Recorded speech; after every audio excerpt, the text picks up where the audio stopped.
I fell asleep. Thank you, Karen. Let me adjust the brightness of that maybe. Middle setting. I literally nodded off while just watching I don't know, I was watching a YouTube video, and the next thing I knew, here we were. I was getting a call from Karen saying people are waiting. I was a little bit lost, and I thought I'd fallen asleep midstream. I didn't even start a stream. So that's different. Hey, hello everybody. I am Delta Mike. This is a TrampCast Hangout now that I'm awake. Oops. Let me just get my coffee. Look, I made a coffee about a quarter of an hour before the stream was supposed to start. Maybe a little more. Let's see how cold this is. That's quite cool. Welcome back, wake the hell up. I'll just work back. How long have you been nattering amongst yourselves? Yeah, I was gone. I was asleep. Yeah. Hope you've kept each other busy and occupied, talking amongst yourselves for the last hour.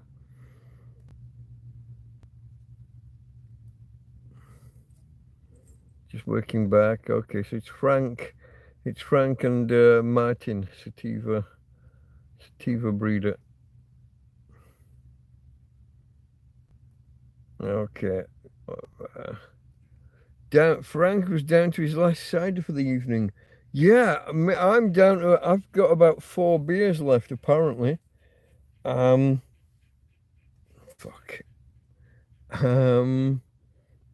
And they're out in the cooler. I've got 1.5 here. I've got 1 can here that's nice and cool. The others are in the cool box with that ice that my friend Mark brought me earlier while I was live before. I was really lost when Karen just rang me. I was away. I was out of it.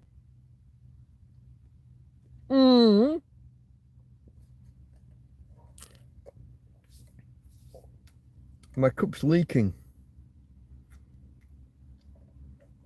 The seal at the top of the cup is not great. When I pour it to drink, it comes out of elsewhere around the lid. That's very much suboptimal.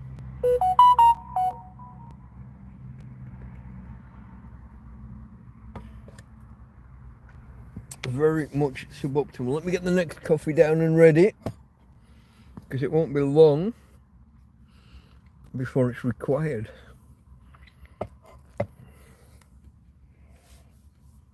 So after we last spoke, folks, I've made myself some chips or fries if you're that side of the pond, and yeah, I sat and ate those, and it got dark around me, and in I came. And somehow I waited until I think I started watching a video about half an hour before I should go live, and I just snoozed. I just went with it. I was away. So folks, come on, I'm here. I woke up. Give us a thumbs up at least.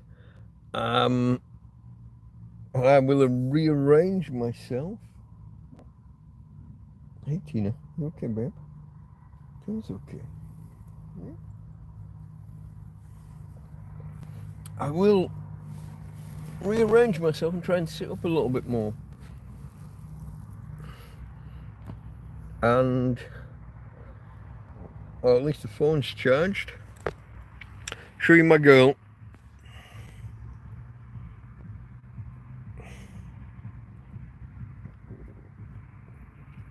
Here's my girl. Hey, you talk to the peoples? No? No? No talking to the peoples. Come on. The peoples love Tina. The peoples love Tina. Yeah, they do. You're tired and sleepy as well, aren't you? That phone call woke you up as well. I don't know. Tina says go away, she's not up for it. I think that's what she's saying. That's what the body language is saying. Go away, I'm not up for this. How are we doing, folks? Let me bring the chat right back down so that I'm awake at least and you're here.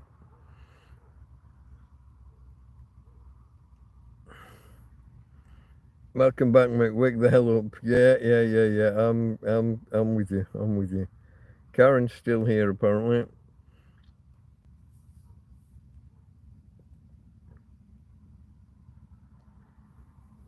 Give it a twist and if it might stop leaking. Yeah, it is. You can see the rubber band around the. It's not quite. I don't know. There's not a lot to it in terms of trying to create a seal. It's the O-ring or whatever you would call that.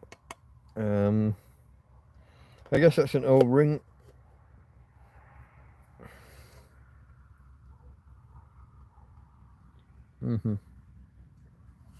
I'll just have to finish the brew quickly.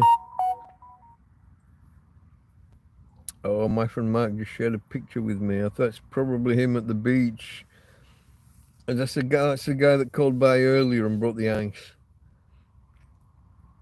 The windsurfing champ. He didn't want to be on camera, did he? What was that about?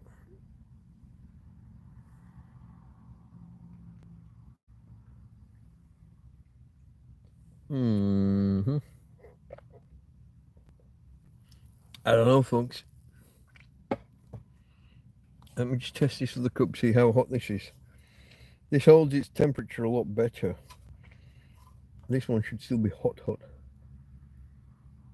And is.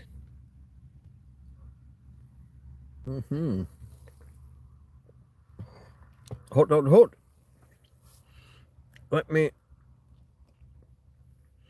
What were you watching? I don't know what I was watching. And now I would have to come out of the what was it?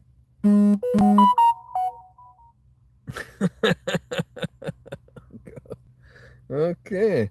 Now I've got people contacting me telling me I'm up late. I had to be woken up to be up.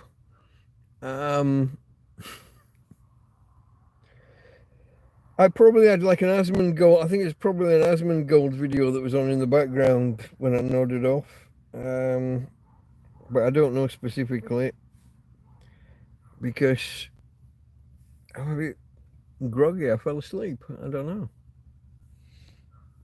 I do not know. As you can tell, folks, there will be no planned topics. I've got no idea what we're going to talk about or for how long.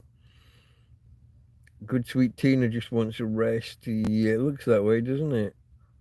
It does look that way.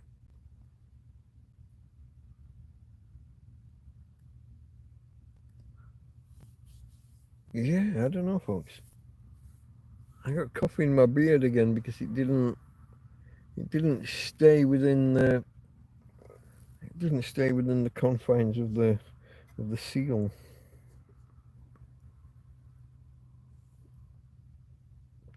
I might be better off taking the lid off. Stop using it as a sippy cup and just drink properly like a grown-up.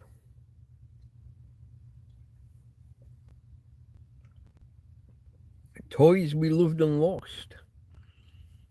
I don't know what that is, but I can, well, other than the name, it's about, it's nostalgia about toys. That sounds good. I think we talked in the past about how my brother had the Millennium Falcon. The big white Millennium Falcon, and he had the Incredible Hulk. That was a good combination.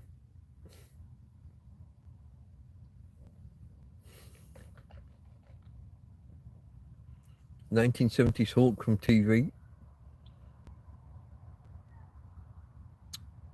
And the Millennium Falcon. Yeah.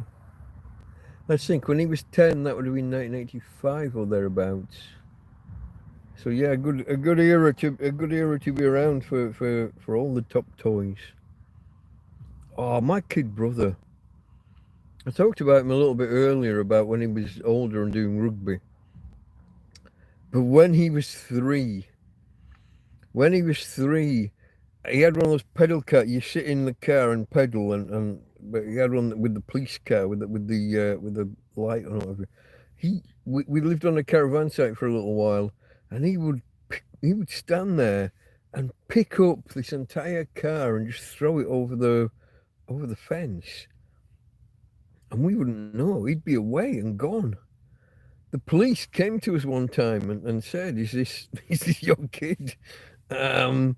And he'd been down the road. He'd got out of the campsite out of the caravan site with the car, and he was off down the road, like literally pedaling it away down the road. Aged like 3.5, almost 4. He's a little fucker. He was a phenomenon. Oh, fuck. Honestly. I think Karen just mentioned Evil Knievel. Oh, the Evil Knievel, the wind up and go bike. Always wanted one. My friends had one. My dad brought me a Mickey Mouse on a bike, similar kind of idea, just not quite the same. He was really disappointed. Apparently, I was told this years later, he was really disappointed that I was underwhelmed, unimpressed by it. But I mean, I did love it. It just wasn't Evil Knievel, you know. It was Mickey Mouse on a bike. Did you have an Action Man? No, I had the $6 Million Man, where you look through the back of his head and out of his eye, and you pressed a button on his back, and he lifted an engine. Oh, and he had like the foreskin on his arm that you pull back and reveal the bionics. The Bionic Man, the $6 Million Man.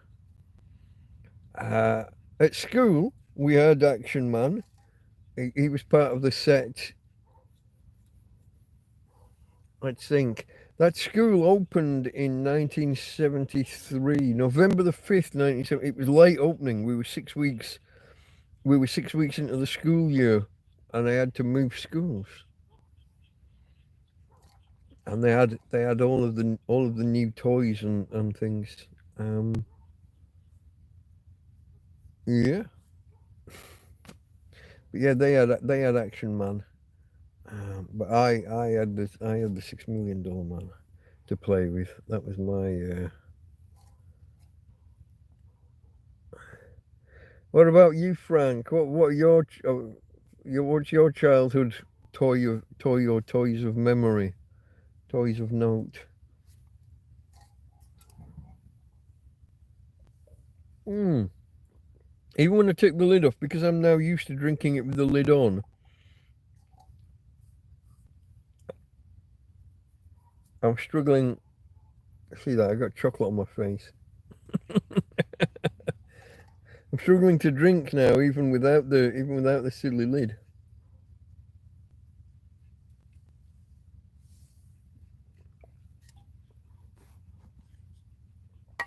I don't know.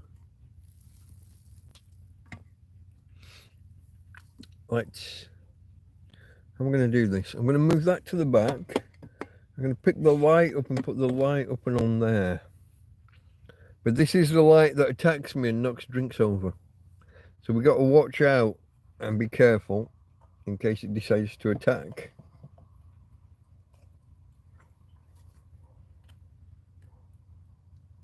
Joe's is here and still awake. That's nice. Hello, hello. Karen liked the feel of Action Man's hair. Yeah, it was kind of Velcro-y, wasn't it? It was, yeah, Action Man let's think. America, and it had the same toy with a different name. G.I. Joe? I think it's G.I. Joe. In Britain, G.I. Joe wouldn't have made sense because that general issue wasn't a thing. It's also where we get the name Jeep, isn't it? I think. That's general purpose Jeep. I think. Still military. But yeah, G.I. Joe in the UK was called Action Man. And a beloved toy it was for many. Just not for me. Yeah, Josie, I fell asleep. I had to be woke. Karen rang me. I was almost an hour late starting the stream because I fell asleep. I was away. I was gone. Chippy's in the house. Jeep was general purpose. How long you been there, Chippy? Hello. Yeah, okay.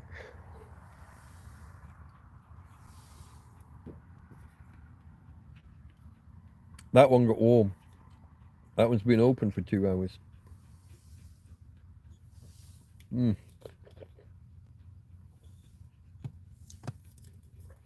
that's not good. Like I said, I am down to my last 3 or 4 beers. And I've got this one, and if I need another, I have to go out to the cool box to get it because I brought 2 in about 2.5 hours ago. But I did fall asleep, unfortunately. Yeah. Let's have a look. Action Man wasn't good for some kinds of action. His undies were glued on. Okay, I didn't know that. I never investigated in that way. So talk to me about Barbie and Cindy. No, don't.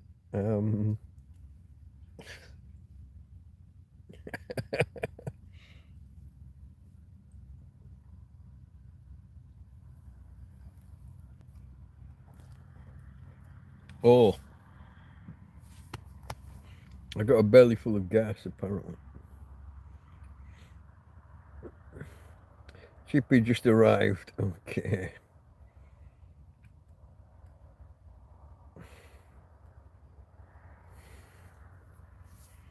He wasn't a real guy. I guess not.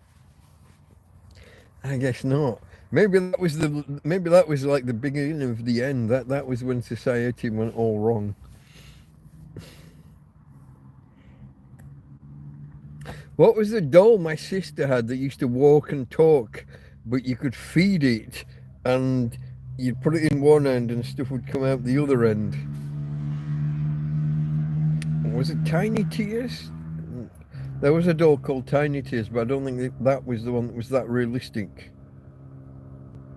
Or was it? Sounds like Chucky, it does. It would pee itself, yeah. The pull cord Eagle Eyes version, send out on patrol. Yeah. That was a bit. I think that was a bit like the Bionic Man, where you could look out, but it made things look further away. But somehow you pretended, oh my God, that's miles away, and I can see it. Action Man.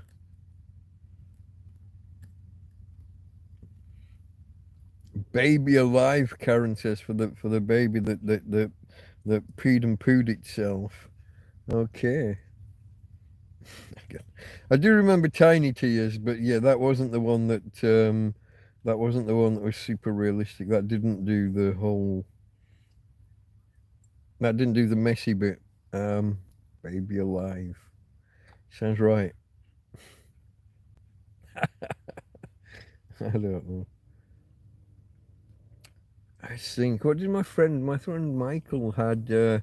He had the same $6 million man figure I had, but he had there was a fembots thing and there was a robot that could change faces and have Oscars. If you remember Oscar from the $6 Million Man, a bloke called Richard Anderson. There was a robot figure that would swap faces.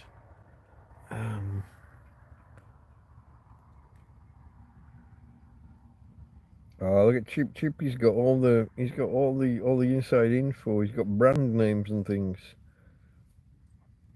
Karen had Tippy Tumblr. Don't remember Tippy. What the hell's a Tippy Tumblr? Oh, Josie was more on the arts side of things, paints and pencils. Nice. Empties the fake milk bottle. It did something like that. Yeah, you fed it something. Stuff goes in one end and a mess comes out the other.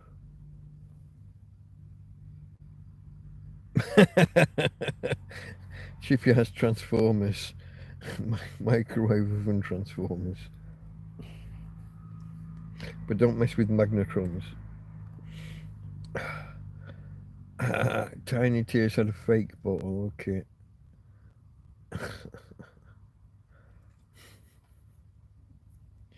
Tippy did forward rolls. Yeah, I'm not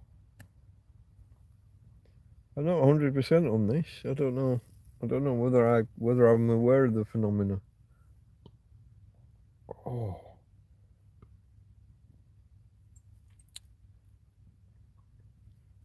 The vinegar from the salt and vinegar on the chips is repeating on me a little bit. It was what's it called? It's not a malt vinegar. It's the posh stuff. Balsamic vinegar. Yeah,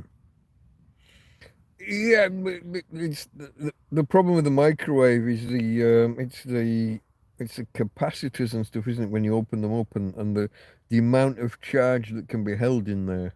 It's not the magnetrons per se. It's just the frying yourself on the way in. Apparently, I think Big Clive did a video on it a while back. Got himself in trouble. He did a video warning people of the dangers of going inside a microwave, and he picked up a strike or whatever along the way. So he was warning people not to do it, but because it was a big thing at the time, they were on the lookout, and because he did a video on the topic, he got a strike or whatever on the way. Did you have Meccano? I did. I had Meccano. I wasn't that mechanically minded with it, but it did do some clever stuff. I preferred playing with my Tonkers, my digger, my bulldozer and backhoe and tipper truck. Yeah, my Tonka toys. I love Tonka. I don't know. What can you say?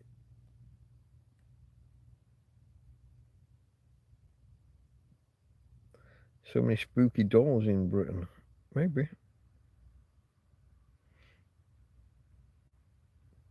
Our Chippy made triple fried chips this afternoon.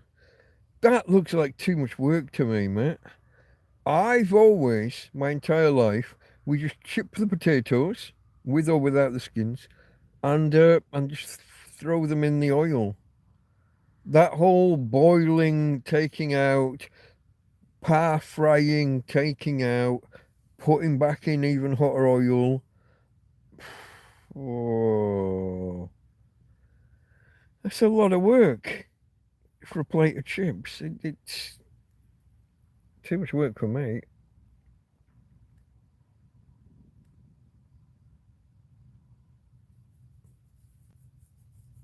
Yeah, YouTube's moderation and censorship is yeah. You've got a bunch of people who don't know what they're talking about in charge of policing what you can talk about, and it gets sloppy at the edges, doesn't it? Yeah, my Meccano was all metal. It was nuts and bolts and little spanners and screwdrivers and things. I don't know about the newer plasticky stuff. It was very bright yellow. My Tonka truck, yeah, with the Tonka logo, the word Tonka and some kind of swoosh or swirl. Um,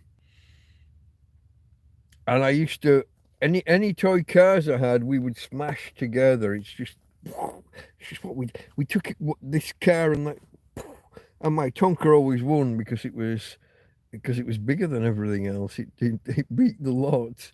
But I liked some cars seemed really plucky. We had this little Jeep which we named after. So I think on Dick Tracy there's a character called Hypocalorie, something like that, and we nicknamed this little Jeep Jeepocalorie. It was little, it was plucky. It would lose the battles, but it would roll over and end up on its feet, like end up the right way up.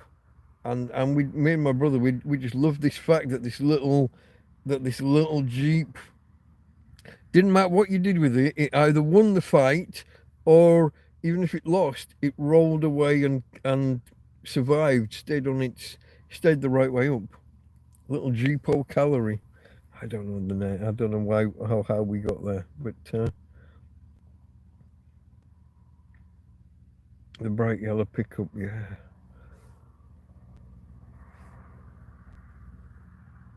Boil them, fluff them up, then roast the potatoes.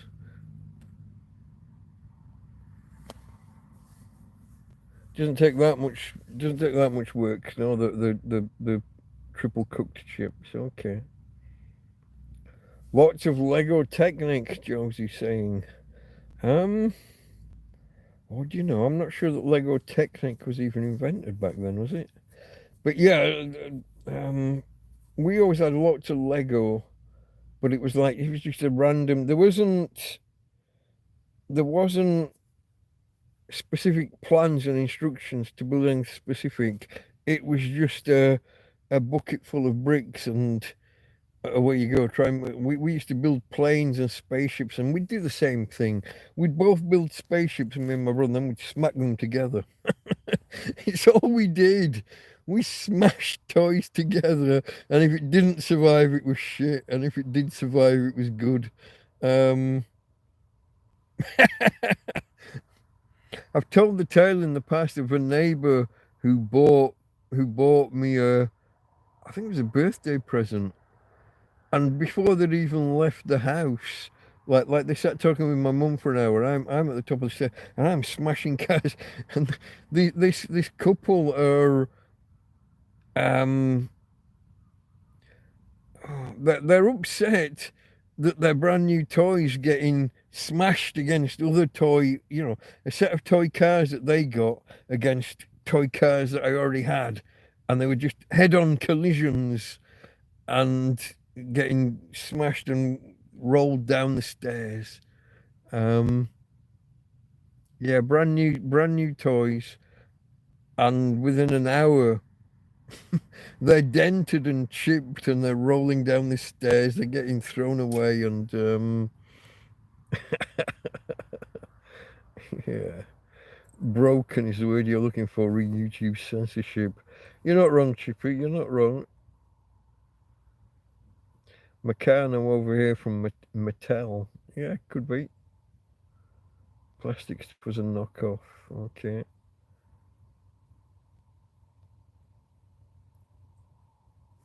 Plastic nuts and bolts were well made and actually worked. Oh, that's a good thing. Technic was around in the late 70s. Okay. Maybe just not. Maybe my parents were just buying. It was cheap. It was just buckets of bricks. You know what I mean? It wasn't. We never bought anything that had plans of how to build this, that, or the other. It was just a box or a bucket of bricks. No specific plans. Chippy remembers blowing up Scalextric's car, trying to run it direct off the mains. Yeah, that's I bet it went very, very fast for the half a second it worked. Probably why you became an electrician, yeah. Some toys did burn well. Yeah, absolutely. That's the whole point for toys, for kids to play with them. Yeah. You get these people, don't you, that they've still got their either their Star Trek toys or their $6 million man still in the box, pristine condition, and it's now worth 50 quid or 100 quid. And it's like, mate, I had a couple of years actual use playing with my toy, and I've got memories 50 years later. You can still have yours in the box 50 years later. Good for you. How much did you love it? How much did you play with it? What joy did it bring? Are you on a podcast or a live stream now talking about it 50 years later? Or are you trying to sell it at a car boot sale and make an extra tenner? And that's after storing it for 50 years.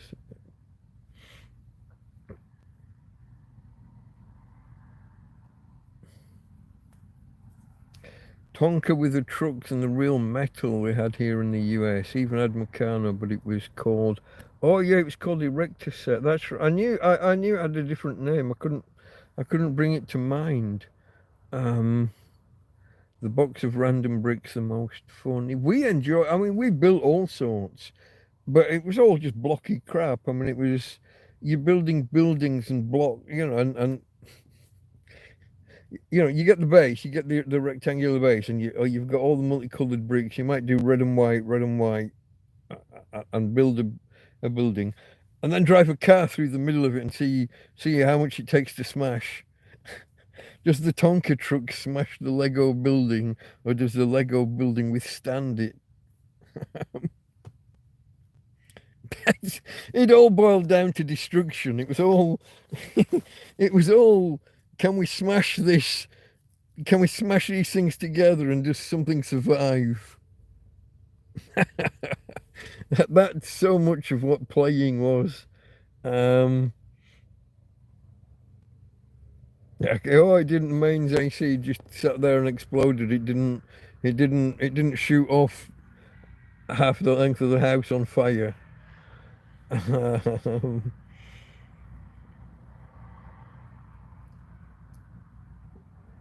Yeah, I guess yeah, if it was a proper Lego set with plans to build something, I don't think I ever saw that until I was about 20. I wasn't aware that there were specific Lego sets that came and with instructions that told you what you were supposed to be building. I never saw that until I was a grown up. Never saw that as a kid. Yeah, we were just going to wreck stuff, so parents just bought a bucket of bricks or a box of bricks. I guess they knew us too well. They knew that we weren't going to do anything fancy. We were just going to smash stuff. Um, Chippy wishes he'd kept his Star Wars stuff in the packets. But you got fun playing with it. I had a lightsaber, 1978, probably 78. It could have been. It could have been the winter set. I'm not. When was Star Wars released in '77? I know that, but I think it was a slow burn. I don't think I was aware of it until a little bit later. And we were living on a caravan site in. Were we in Penrith in '77 or Dumfries? I think it would have been. I think we were in Penrith, and I had it was basically a torch, a good chunky solid torch with a big, the D batteries, 2 or 3 D batteries in the, so that's the handle, the torch, and then just a plastic tube on the front of it, and it lasted about half a day before I'd broken the plastic. Once you got a big fold in the plastic, once the tube got a crease in it, that was it. It was fucked. It was no good. So we snapped that off, cut that off, and I had a shortened version for a while. And before long, we just took the tube off and just had the big chunky torch, and pretended it was still a lightsaber. Um, I mean, the light came out of it it was fairly well confined beam just out of the torch anyway. So that was what we played with most. GP was not a Star Wars fan. Oh, I so was. I so was a Star Wars fan until Disney. We have spoken about how I am now a Nazi, apparently, because I didn't like. How would you put it? Well, they would say I don't like it because there were women in it, the feminization of Star Wars. I would say that they're deliberately misconstruing my opinion, because there always were women in Star Wars. Princess Leia was there from the start. But yeah, no, the Disney trilogy, I gave the first one a go. I was disappointed with it, but I was willing to roll with it because I could see storylines that could happen. And then they never went with any of it. And then they did the stuff where they shrank the women and the black men on the poster when they were appealing to different markets. I'm not jumping into the whole politics of what Star Wars became, but I was disappointed with it to begin with, the Star Wars, the last Star Wars trilogy. Disappointed with the first one.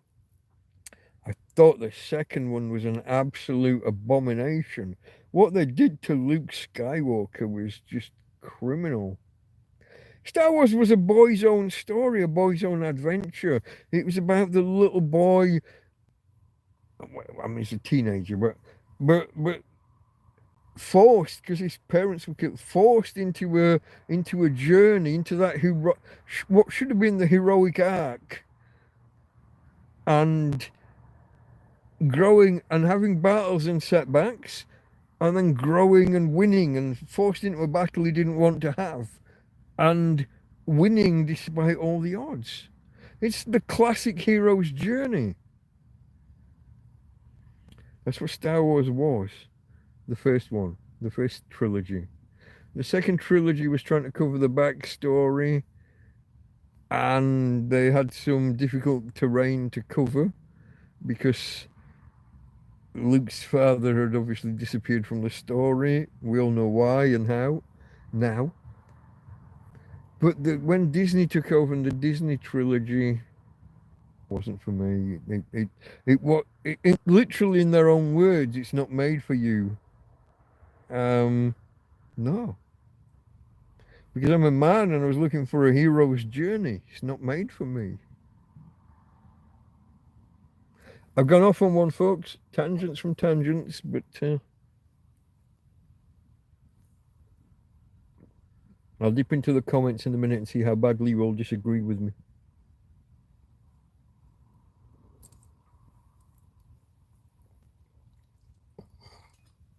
Coffee with chocolate. I was not, and still am not, a Star Wars fan. Lego was a toy you could play with, leave a piece behind on the way to the toy without the old man stepping on a piece of Lego and throwing it away. It would get thrown away.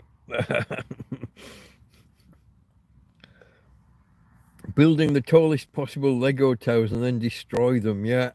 It's a guy thing, isn't it? I think. I don't think girls build things and then sit there and kind of destroy it in the same way. Race electric for money down the pub. That's interesting. I had Race and Chase, if anybody remembers that.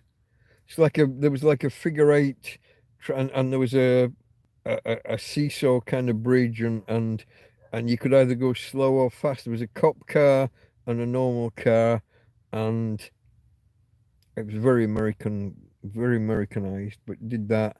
But what I always wanted, folks, was TCR, Total Control Racing. It didn't sit in a groove like the Scale Electric or the Race and Chase.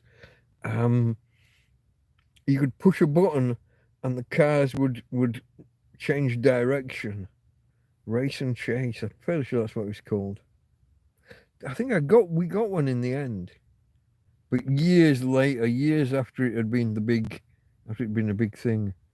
But my friend, oh, yeah, I won't say his name because his name was close to my name. But there was a guy I was friends with when I was 12 or 13, and he still had Sky Electric in the garage, and we would get it out every now and again, and you would literally spend the first 2 hours trying to join the track together and make it work. There was always either a broken connection, or the metal would have some crustiness on the electric wouldn't flow. You'd have a stretch of track that just didn't track. Yeah, no, it's that was a thing. Spending hours just trying to make it work.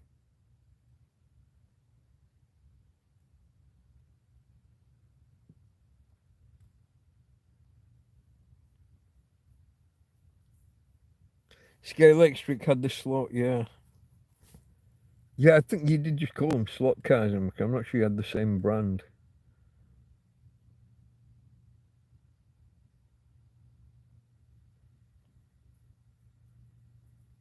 Seesaw. Do I remember Seesaw? What do C's look like? Oh, they're the smaller version of the D's. You got little, and then I think, am I right? Probably, possibly.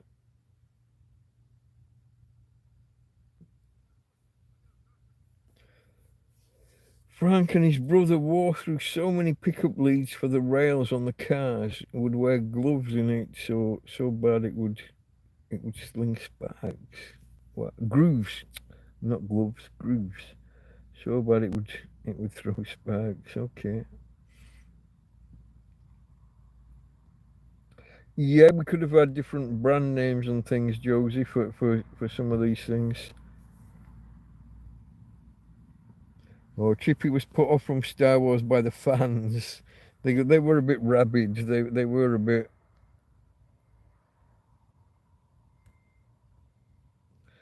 I never heard the word New Hope until he released. Ah, well, it was when he did the second. Yeah. How did that go? So you had the first trilogy that came out in 77, 81, and 84, whatever it was. Uh, Star Wars, Empire Strikes Back, Return of the Jedi. Never heard of New Hope until he did the three prequels.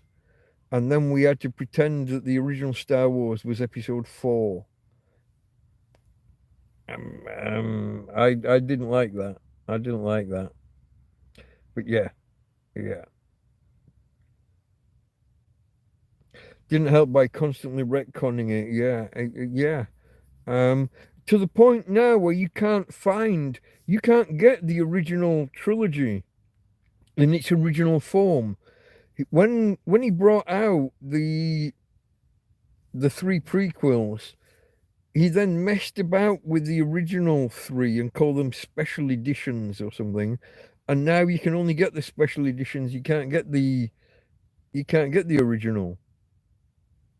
And somebody's gone to great lengths to despecialize the special edition to try and make an original version, kind of trying to reset the clock and remake the originals. Yeah, it's all tricky.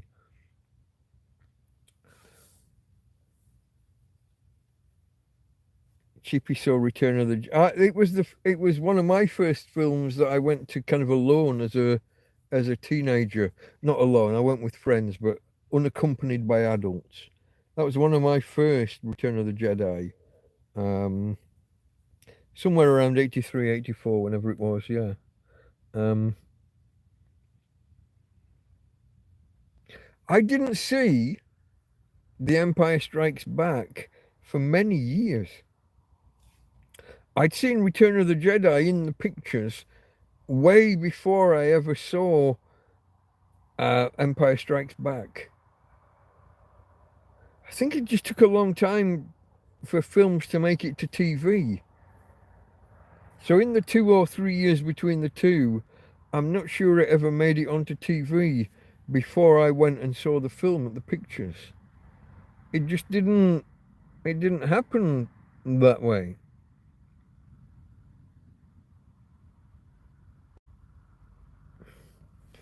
Chippy's got a lot of friends from the Netherlands. I used to have a couple. And the stroopwafel. Don't forget the stroopwafel.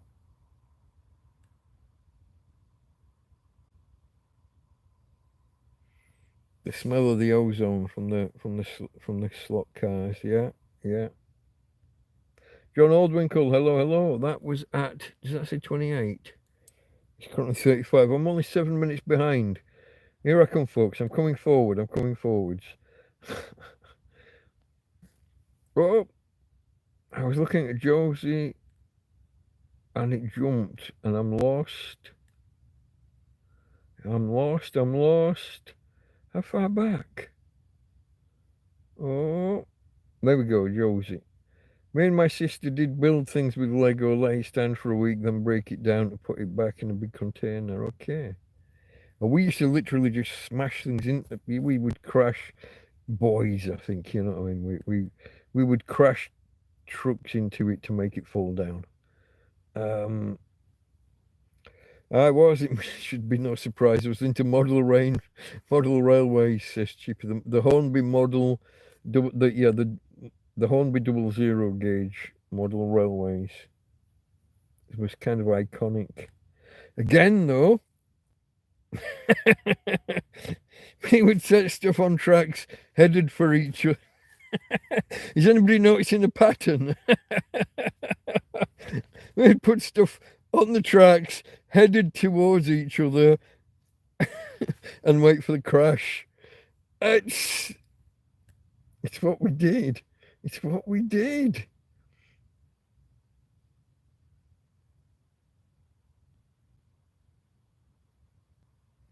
The tracks were prone to warping due to poor storage. Are you talking scale electric or are you still on? Is that model railway thing? Probably both. Yeah. Oh, Josie's asking where Chiefy's friends are from.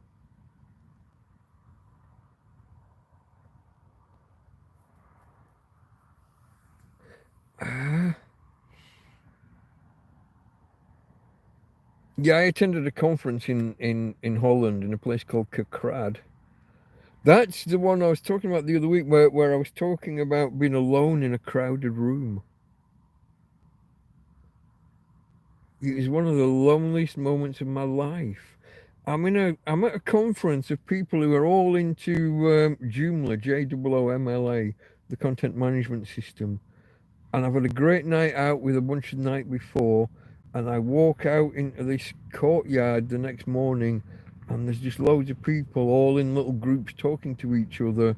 I'm in a crowded quadrangle, like a garden within a building, you know, not inside the building, but in a quadrangle.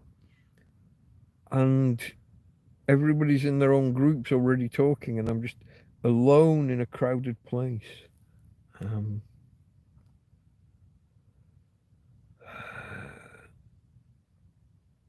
The C batteries, yeah, like AA size but thicker, yeah, smaller than D, yeah.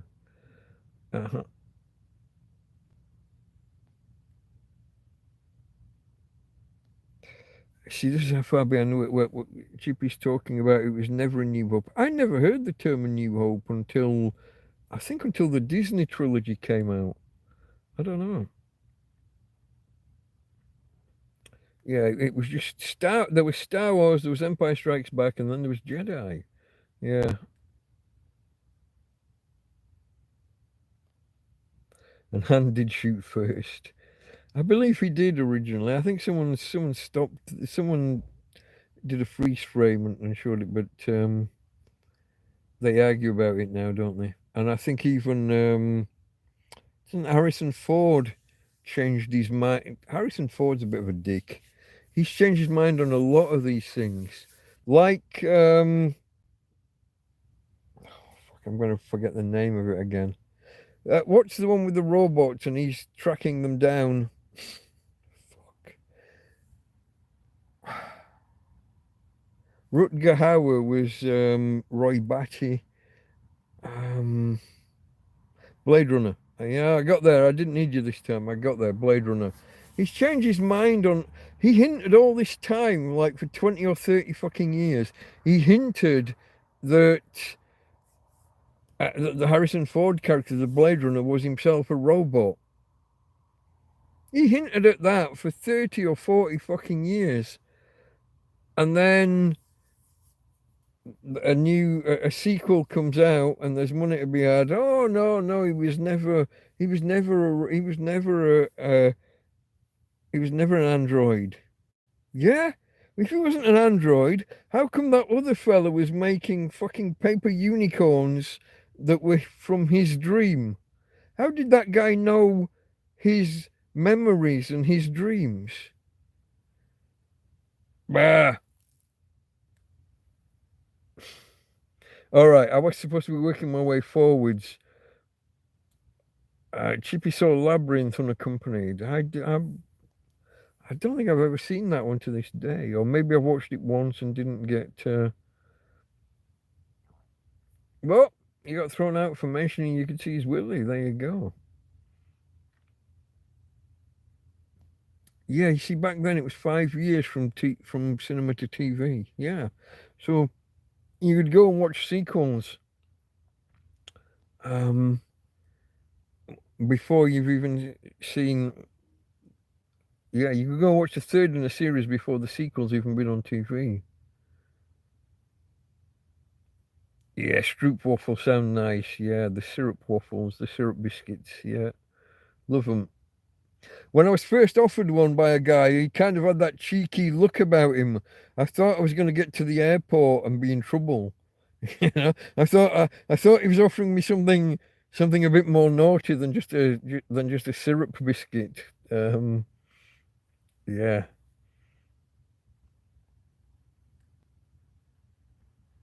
Yeah, Scalextric was the warping that you were talking about, but Hornby could lose the connections, the joining. Okay.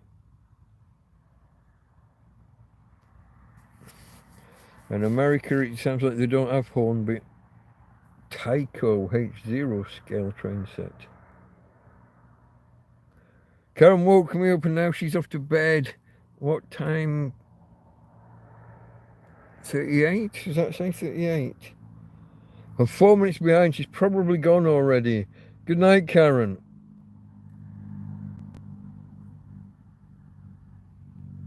Okay, Chippy was there with Blade Runner. I did get there on my own before I scrolled forward. Good night, Karen. Gabe Hartley's asking, are you in Spain? I am. Southeast coast of Spain, in Torrevieja, on the southeast coast here, the Costa Blanca south. Sorry, I'm a little bit behind. I'm a little bit back in the. I'm lost in the weeds, going off on tangents, so I'm not as up to date as I should be with the comments, with chat. Chippy thinks it was the studio that told Harrison Ford to back down on the. Well, if they were planning on a sequel and he's talking about how his interpretation was that his character was an android, and if that's not the route they were going to go with the sequel, then yeah, it would have been the studio. But all those years of thinking, yeah, he's an android, and then they changed their mind on it.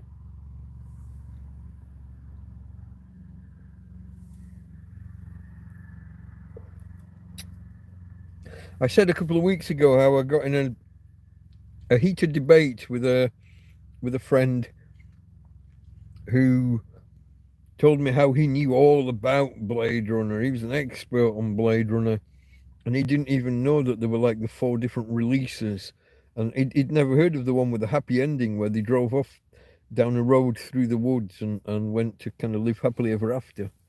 That was the one with the voiceover, with the like the film noir kind of voiceover.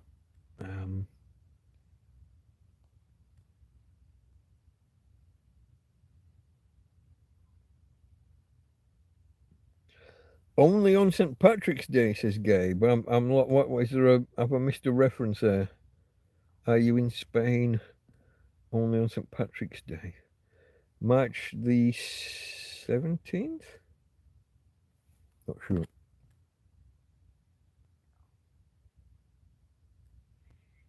And Chippy and Frank are discussing railway. You're in Tucson, Arizona. Okay, that's cowboy country. It's a state, and yeah, Chippy's lived over there. I've visited a couple of times, but not your state. Frank said his dinner about to lay back for a few friends. Okay, I guess lay back means go and chat with friends and stuff. Okay.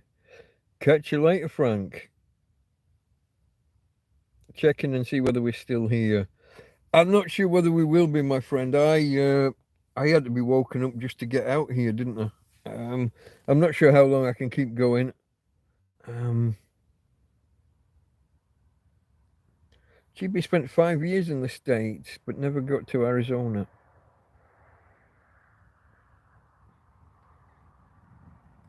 See you later, Frank. Oh, we're starting monsoon season. Okay. I guess you're wanting the rain then, yeah? You've been waiting for it a while. So yeah, if you get the rain and you want the rain, that's good. We had a month of bad weather here. What, 2 or 3 months ago?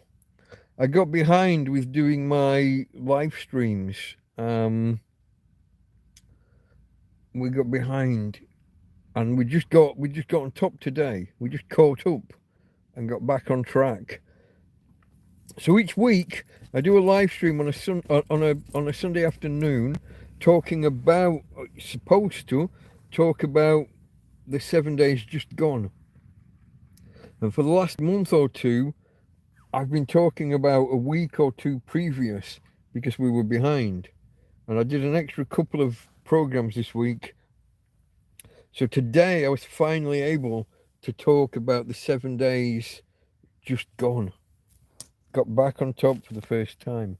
So that's a proper TrampCast where I discuss 7 days in the life of a tramp. Then we have TrampCast Specials, which are supposed to be about a specific topic, which was done a couple of weeks ago about my 2 years on YouTube. But it devolved. It started off, the first hour and a half or 2 hours were about that specific topic. But then we just kept going. We just kept talking and nattering, chatting with each other. And I think it ended up about 5.5 or 7 hours long. So that would be a TrampCast special where it's supposed to be about a specific topic. And then at random, we have these TrampCast Hangouts, which are they're just me and you chatting with each other. Nobody else knows we're even here. Yeah, Frank was just heading off. Josie's still here. Chippy spent most of his time in the Midwest, but a few months in Southern California. SoCal, as we say. SoCal.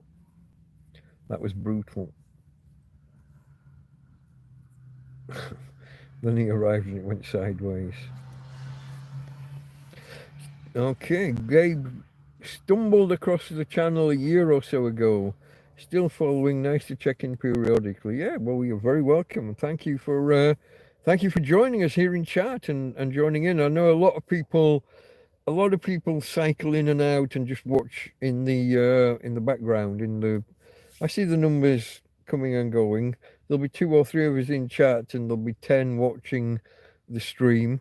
Forced to 7 when I mention it. hit the thumbs up, folks. Hit the likes button for us, if you will.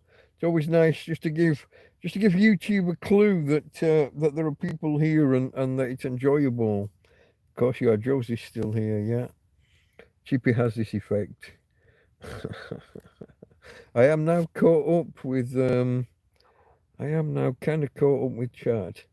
It's true what they say about desert heat, though. It's different. Low humidity means sweating actually works. Yeah, the whole evapotranspiration-y kind of thing going on. Yeah, I've been using evaporative cooling this week to keep things cool. Not just there are bottles of pop as well and some food, but yeah, a wet towel off the ground on a mesh rack, wet towel, things inside the towel, keep the towel wet, out of the sun, and as it dries, as the water evaporates, there's a definite cooling effect. But it's over here we're running at the minute we're about 50% humidity, which once you get above about 60, evaporative cooling doesn't really work too well. The UK's probably got more moisture in the air than that. It's a wet kind of. So when you do get heat, which isn't often, let's face it, but when you do get heat, it's suboptimal. 50, yeah, we vary here between 40 and 60% humidity most of the time. So evaporative cooling will work.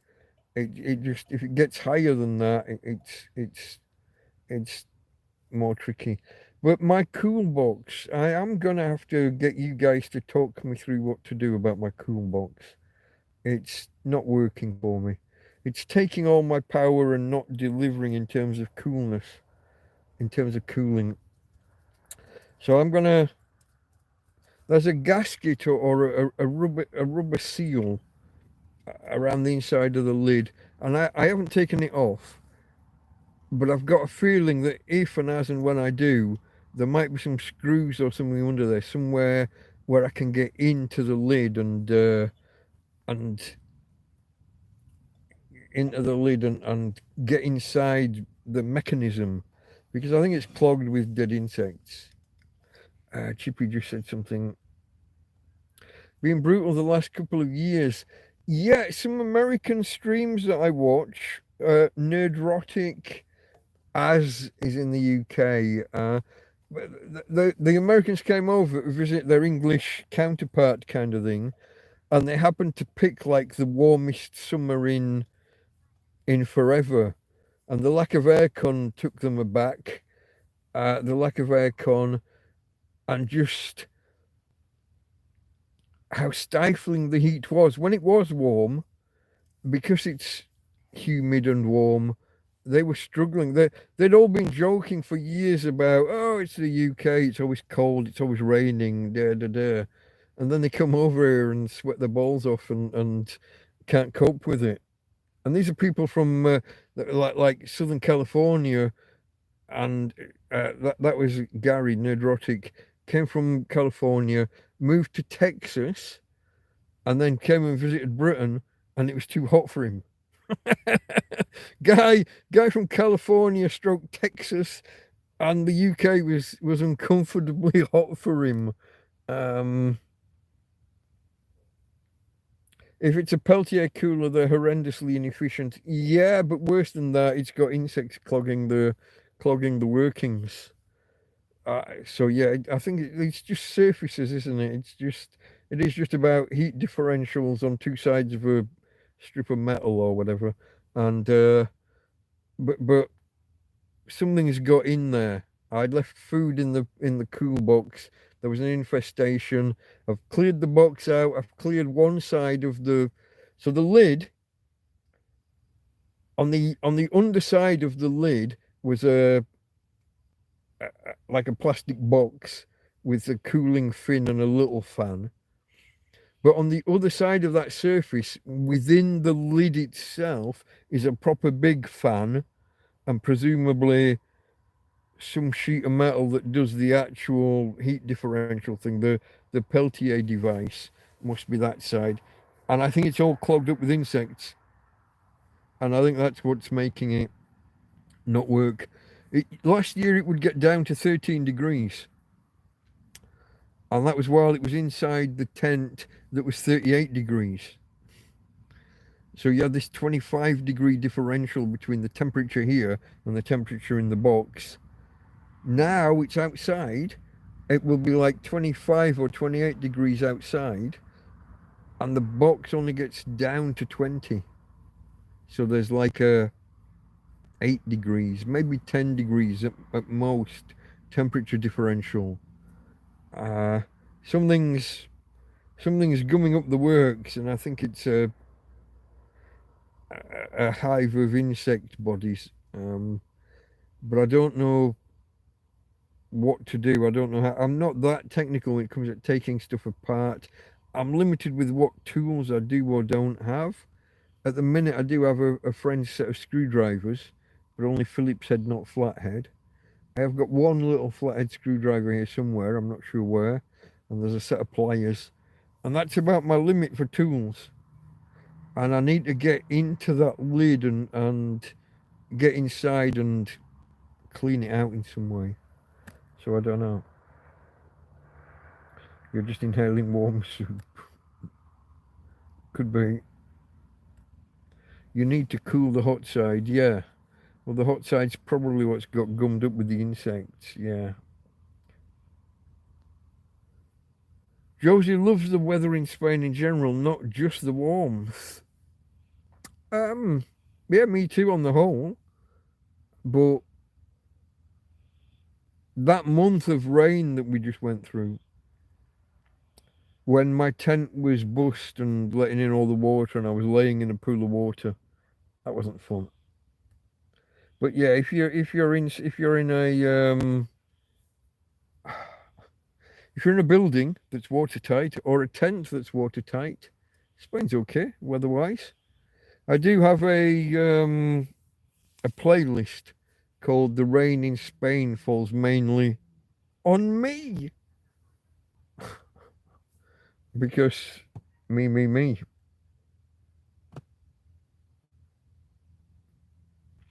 Oh, Chippy's getting all he's getting all Remainer on me.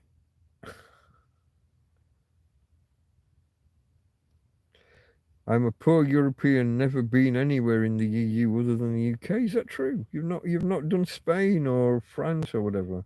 And the UK is still in the EU as far as you're concerned. Gabe still uses evaporative cooling in Tucson. Tucson, Arizona. Less than 20% humidity yet. Okay, 10 months of the year. Yeah, that's going to work, yeah. The 2 upcoming months, not so good. I did one the other day with, I got a set of, I've got a clothes made, a clothes dryer, where you just hang the clothes.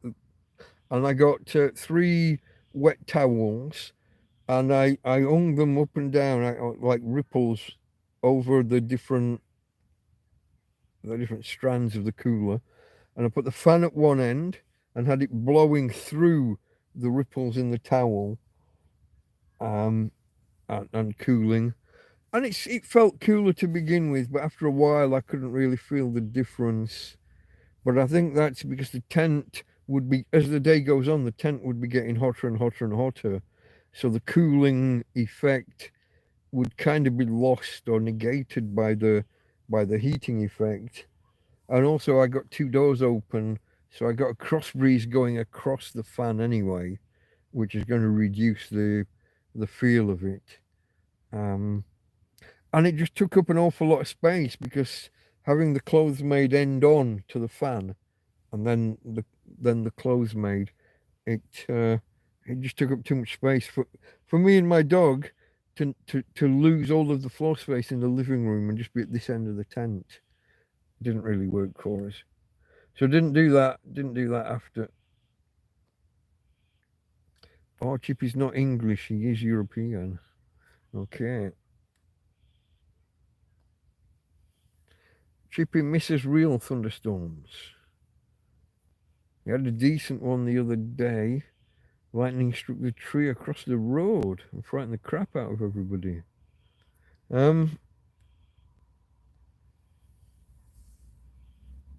Yeah, we get... Spain's kind of funny with the thunder and lightning. I'd never experienced thunder and lightning without heavy rain before I moved here.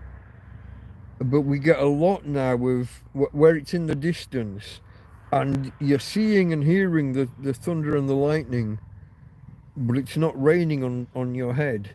I'd never had that before in the UK. I'd never seen a thunderstorm in the distance that didn't chuck loads of rain down on top of you. And here we do. Some of them can be quite spectacular, and you're just sat here. There can be thunder and lightning, and I can be sat here in sunshine. It's fucking off in the distance to one side or the other. Because we're on the coast, sometimes it'll be off to sea in the distance, and sometimes it'll be over the mountains and inland, but a distance away. And yeah, thunder and lightning over that way, and me sat here in sunshine. And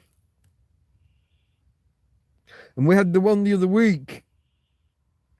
So we'd had some real thunder and lightning, like real deep rumbling thunder that makes the ground shake under you. And then we had one, and I thought, whoa, that's some thunder. No, it was a fucking earthquake. It was a literal. We'd had the thunder shaking the ground, but then no, we got an actual fucking earthquake. I think they said it was a 3.3 to begin with, and they backtracked from that. I think they backtracked to a 2.9 in the end. But yeah, we'd had the thunder shaking the ground.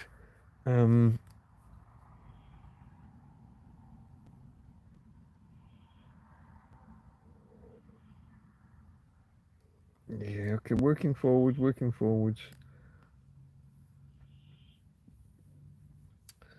Chippy was born in 73 in Europe. Oh, we were in Europe. Joe was saying she was 11 already. I'm from 68. I was born in November 68. Gabe's from 69. Nice. Stop being childish. Okay, best decade, 60s.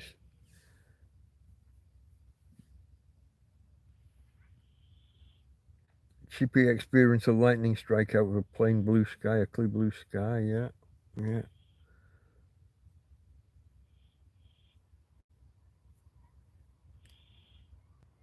Hold on.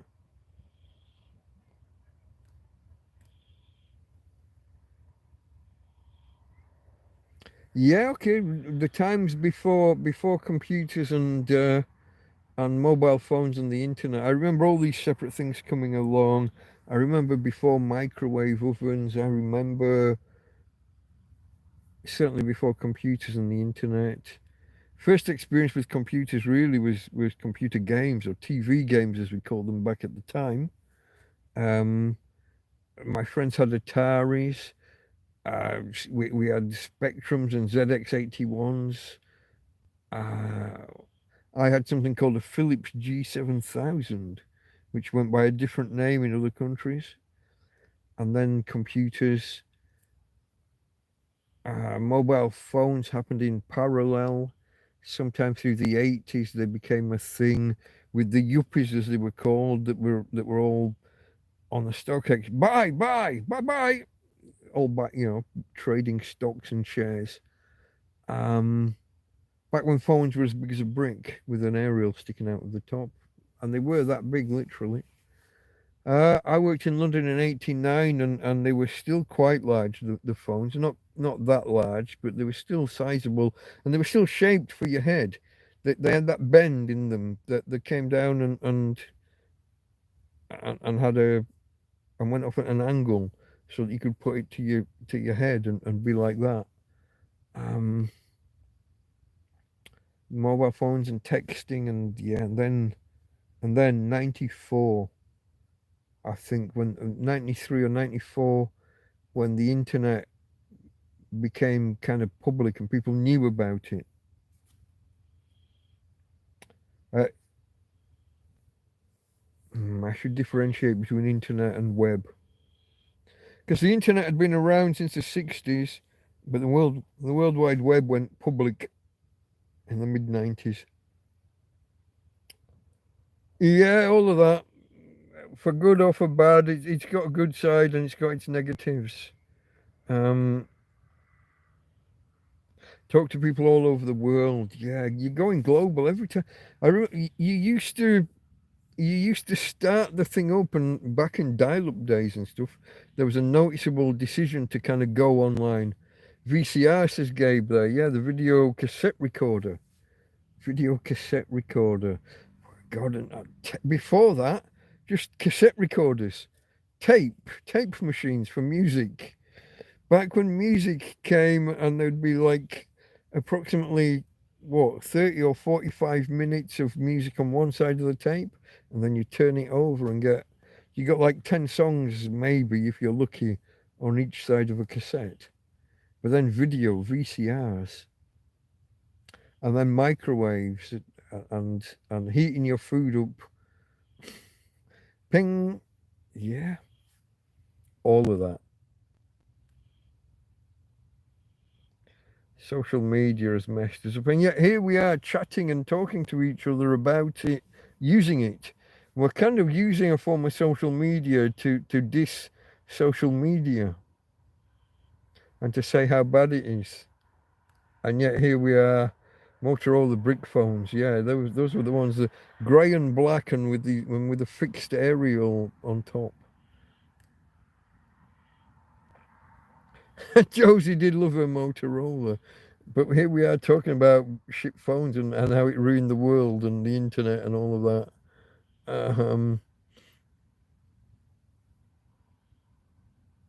You can still get phones that are 3G. Web was 92. Okay. I don't remember it before 94, but okay, I stand corrected. Because PIPEX, the Public Internet Protocol Exchange, as they were then called, were, yeah, internet started as ARPANET or DARPANET back in the 60s, yeah. Connecting what? Military, government, and academia. Yeah.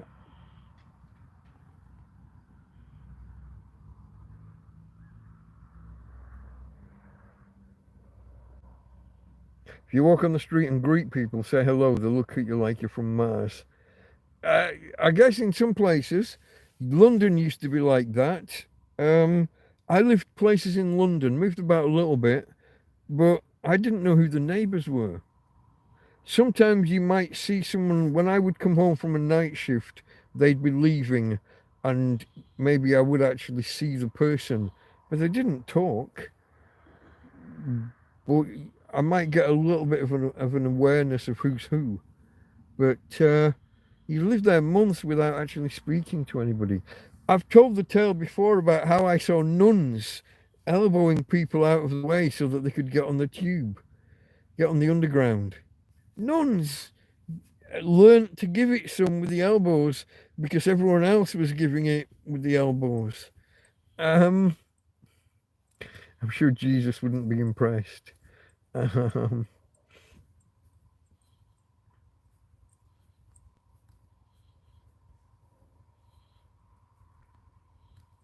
Okay, Chippy says hello to people on the street and it doesn't go down. It isn't frowned upon. He gets a good reaction.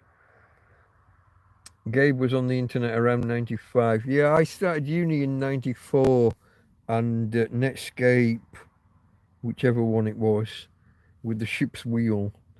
Communicator or navigator, not sure. Can't remember the order of them. But I was on we were all on Netscape, going online, and it's straight to the newspapers.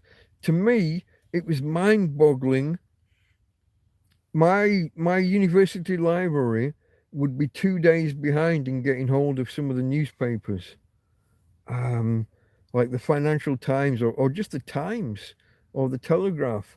When you went into the library, the latest version they had would be like 2 days old, and yet I could be reading the Sydney Morning Herald or the Washington Post. I was reading that day's Washington Post right there, right then, or the New York Times.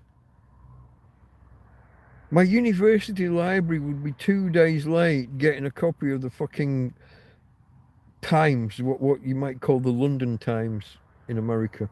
Um,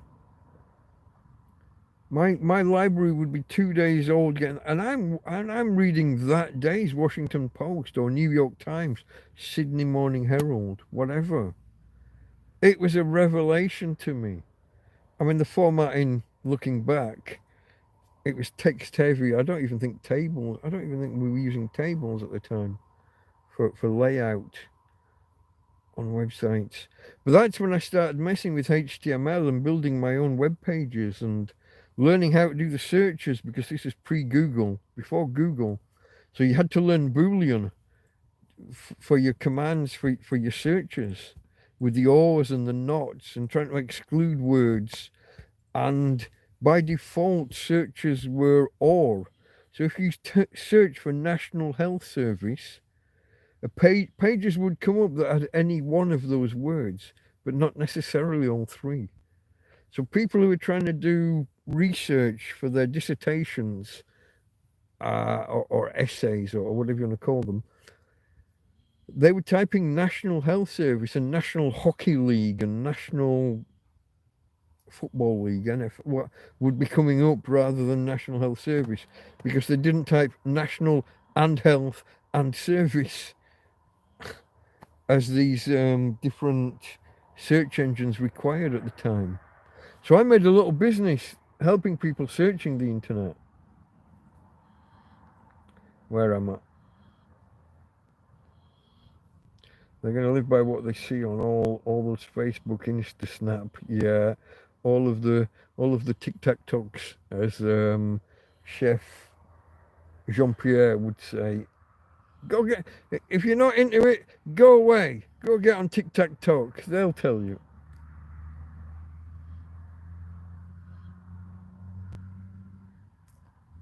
Yeah, Berners-Lee came up with the idea in something like 87 or 88, or got approval from CERN to go ahead. He basically migrated the document formats that we used on multimedia CDs. That they had separate documents that were addressable, and he took that addressing methodology and expanded it for the web, as I understand things. Chippy likes, oh, it's jumped. Where was that? Here we go. Chippy likes his neighbourhood. All the neighbours know each other. Someone just moved in next door. Talked to him for an hour or so. Okay, you're gonna like him because he's a defence contractor. Okay, he's a technical person like yourself, so he's automatically likable. Joe's is a people person, and a little is a word I don't know. So maybe that's it. Like to meet and enjoy other people. Dihi beat didn't translate or didn't. Maybe I don't know that word.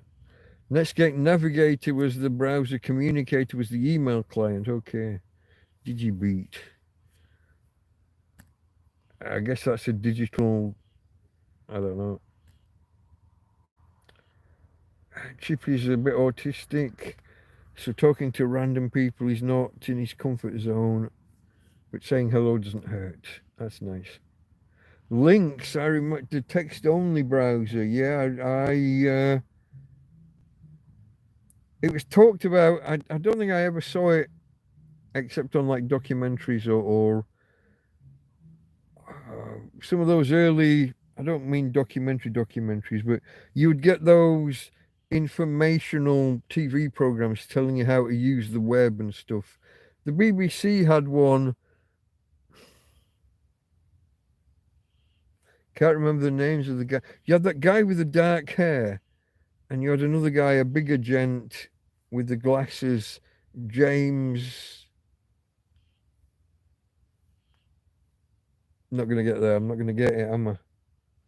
But yeah, those programs that were teaching you all about computers through the 80s on the BBC. There was one with an owl. Its logo was an owl, but it was the, what did we call that stuff?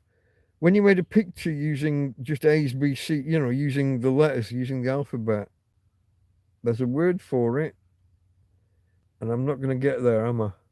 I'm not going to get it. Chippy will know it. He'll have answered already.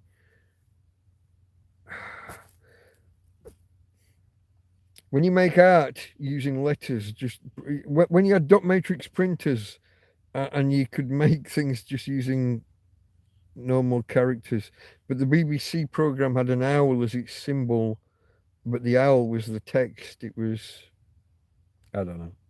Chippy will be there. Boolean search back in the day with the ands and the nots. This is before Mama. It's before Mama. Before Jeeves. What was that called? Just Jeeves or something? Ask Jeeves. Before that, before Google. Google started in 99 or thereabouts. 99 or 2000 maybe. But I'm before all of that. Does anybody remember Excite and Dogpile? Dogpile literally was dog poo. Its logo was the the swirl, the cornetto of Dogpile. Yeah, a lot of the advanced search is still tucked away in Google there, but they're doing their best to hide it. They used to have a page. They used to have a page where you could go to and type into different boxes to get different effects and different results, like an advanced search page. Used to be linked to the side of the main text box, the main search box. It's all gone by the by now. Did SGML, Structured General Markup Language, I'm going to go with as my guess at what that means. Oh, digital noob. Okay, a newbie to the digital. Okay. Is that you leaving, Josie? Oh, Burke. That's not who I was going for. He did good stuff, though. His program's Connections. Technology Connections or something. James Burke, is that? That's not who I was thinking of with the teaching how to use computers, if that's...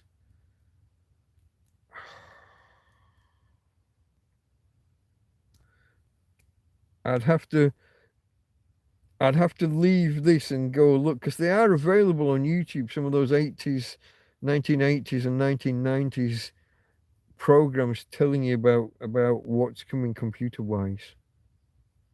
I've got Fred in mind for the dark-haired bloke. The name Fred, I think. I can't get there. James Burke was a brilliant educator. The owl is why the BBC Micro had that logo. Yeah, that makes sense. ASCII art. Thank you. The American Standard Code for Information Interchange. I've still got it. I might not be able to remember the word ASCII, but once you give it to me, I can get the rest. American Standard Code for Information Interchange. ASCII art. ASCII porn existed. Oh, God. Oh, Gabe's introducing a Radio Shack. I don't know what the TRS-80 was. Was that a computer that you built from a kit, maybe? We didn't... Alta Vista. Wow, yeah, we've got a building here in Torrevieja called Alta Vista because it translates just as high view or looking from up on high. So on top of a hill, there's a building labeled Alta Vista, which always triggered my memory. Alta Vista. There was another one that had a galleon as its logo, and I've not been able to remember that for years now. And I did look it up once, and I think I did find it, and it didn't register. The name wasn't as memorable as the logo itself. This galleon. But yeah, all of this before Google was a public thing and known about. Yeah. Yeah, what were they called? Aggregators. They weren't search engines in their own right. They searched the search engines. I think Mama was the same, and I think Ask Jeeves was. Ask Jeeves's skill was in taking standard language and giving you the results from other engines. Aggregator, yeah. Um, Ask Jeeves did it, but all it was doing really, it took your sentence and it just ignored certain words. It dropped the there's and the as and the ins, the short, and it was just doing the same searches, but with a smaller word set than you entered. Um,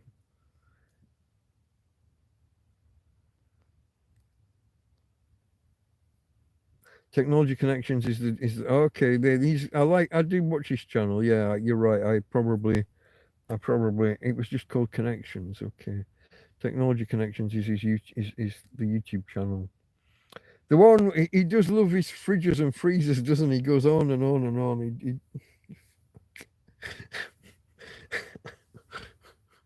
He found a fridge that was really bad at being a fridge, but he loves it just because of the inner workings of it, and it's just yeah, I like that. He is good. Hold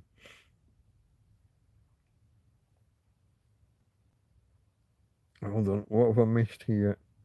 Chippy's talking with Gabe, and I don't know what about. Okay, the Radio Shack TRS-80. I don't know what that is, but Chippy probably does. He's more techie than me. Widely loved by the 8-bit nerds. You see, I was an 8-bit nerd. Um, I still like blocky graphics. I think we had this conversation. Doom, the original shareware version of Doom, is probably my favorite version of Doom because of that grainy 8-bit blockiness. It probably wasn't. It was probably 16-bit by then, but that blockiness. Um, That's to me, in my head, that's what a computer game should be. It shouldn't be kind of photorealistic. It should be blocky and grainy. Um, yeah. The refrigeration cycle is incredible if you think about it. It is. Compressing something, forcing all of that heat into one small place, then having a heat exchanger take the heat away, and then uncompressing it, and and as it expands, it takes heat in from its surroundings and has a cooling effect.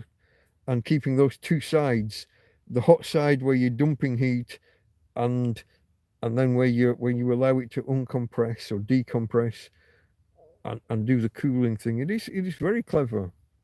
Um, okay, TRS. That's why it's called trash. TRS. Okay, I'm with you. Early home computer. Not aware of the phenomena, um, but I'll believe you. I'm caught up, aren't I? I'm here. What's the search engine? I don't remember the name. Ecosia, no. Ecosia. Is this? Are you talking about the one with the galleon with the flags? That name doesn't ring a bell. I'd have to look back through like all the logos of those early search engines, back before Dogpile and Excite and those aggregators, those the search engines that searched search engines. This was a proper search engine in its own right, I think. Um, Google suggested it. Yeah, no, it doesn't. It's not a name that rings any bells. Oh, and I've been leaning on that arm too long. Ouch! Ouch! Ouch!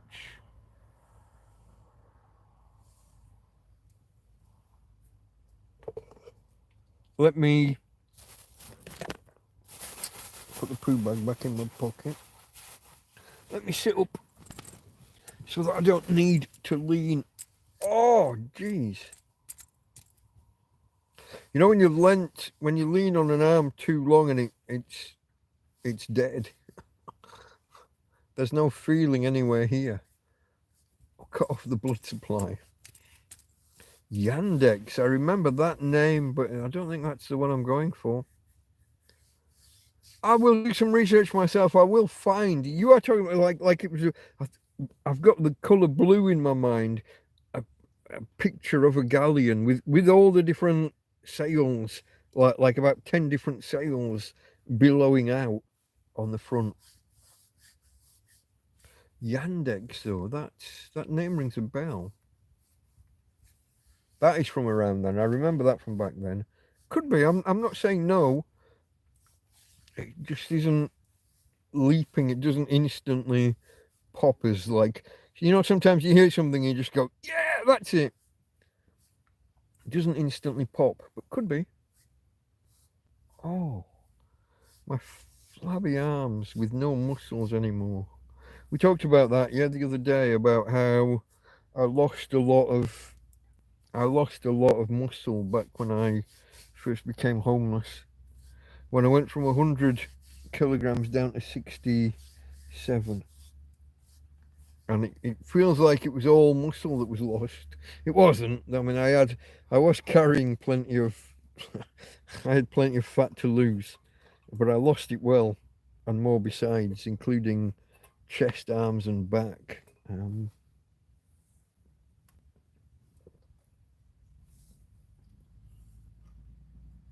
Okay, folks. Does anybody have any topics for us to talk about? Google suggested the Pirate Bay. That's a little bit more recent, isn't it? I don't think that was around in 1994 or 1999 or when in those years before Google became a thing. I was a real advocate of Google. I introduced Google to so many people that had never heard of it before, back when it was the up and coming thing. Similarly, Amazon, I was one of the first affiliates really with Amazon. We were called associates back then. I made a fortune for a few years from Amazon. I made whole websites pushing Amazon products, and there was a script by a chap called Mr. Rat, Steve Barnes, called APF. What did APF stand for? I don't remember what APF stood for. I did a conversion of it called Tina, like my dog, and Tina stood for Tina is not APF. It was one of those recursive naming things, which computer geeks are so kind of fond of. Like GIMP is, what does that stand for? The graphics image, no, that was graphics image machine. Oh no, that was different. But anyway, Tina stood for Tina is not APF. But I don't remember what APF stood for. Mr. Rat, Steve Barnes. GNU's not Unix. Yeah, that kind of, the geeks love that stuff. Yeah. GIMP's not recursive. No, I got that wrong. I realized that when I couldn't get graphics image manipulating something or other, maybe. Yeah, it's not recursive.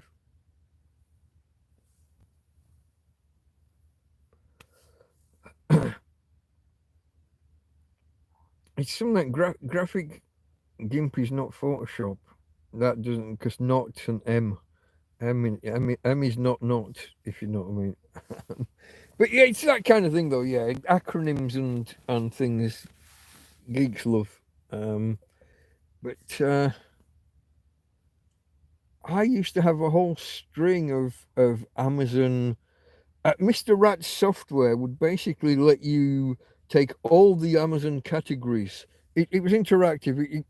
It's the beginning of all of these. What do Amazon call all of their services? All of the things that you do, where it's a call to their services and it comes back. Their first one was their own product categories and product information. All these services that you could take a feed. I don't even think it was XML at the time. I don't think XML had caught on. What was the format? It may well have been XML because the processing was heavy. Yeah. An Amazon phone mouse stress reliever. Okay. Okay. Hold on. There's something about a double. GIMP is not. Maybe that's a double entendre. Amazon phone mouse stress reliever. That's interesting. I made a fortune. There were some years that I got about £5,000 in commission from Amazon, and it was all from like October, November, December, in the run up to Christmas. XML's fairly recent. I think it's been around a while, but I'm trying to remember what year these would have been when Mr. Rat's APF script was around.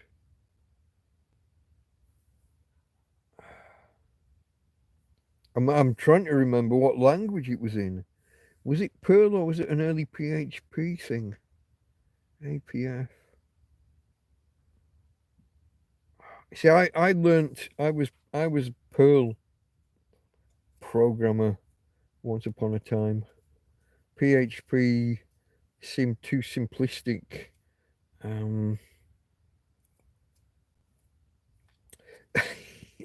Mate, I haven't got used to marathons being called Snickers yet, and that's been 40 fucking years. You know what I mean? It's yeah. Some things they built in Morecambe. Okay, in Morecambe we had the Reebok warehouse was the biggest private warehouse in Europe at the time. So when are we? At 92, 93, just before I went to uni. And they started to build a bypass from Morecambe to Heysham, going through this industrial estate. I still call it the New Road. 1993, that road was built, and I still call it the New Road going through the industrial estate. 93. So it's, what's that, 30, 32, 33 years. The New Road. There are two generations that have grown up in the meantime. But to me, it's the New Road, and always will be.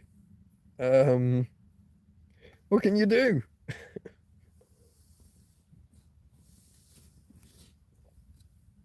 I'm anchored in the past.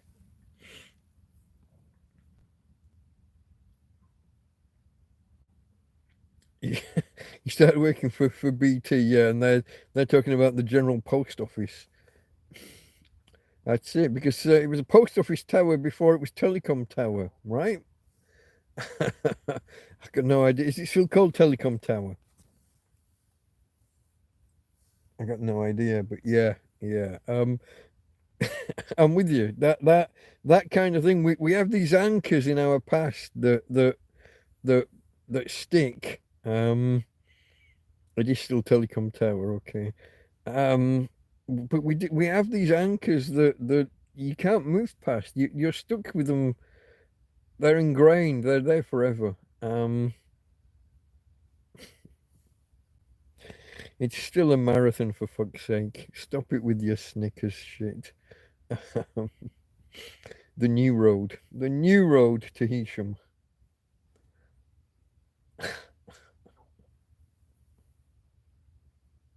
I don't know. What can you do? What can you say? All I know is I'm at the bottom of my beer and it's quite warm. I can go get another one from the fridge, cool from the cool box. But when I try, Tina's probably going to try and follow me out. Aren't you, babe?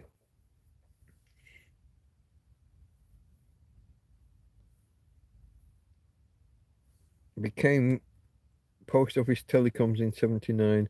Became British Telecom, but still part of the Post Office. '84, it got privatised. Yeah, Maggie, right? It will be, won't it? Um, Everything got privatised. Yeah.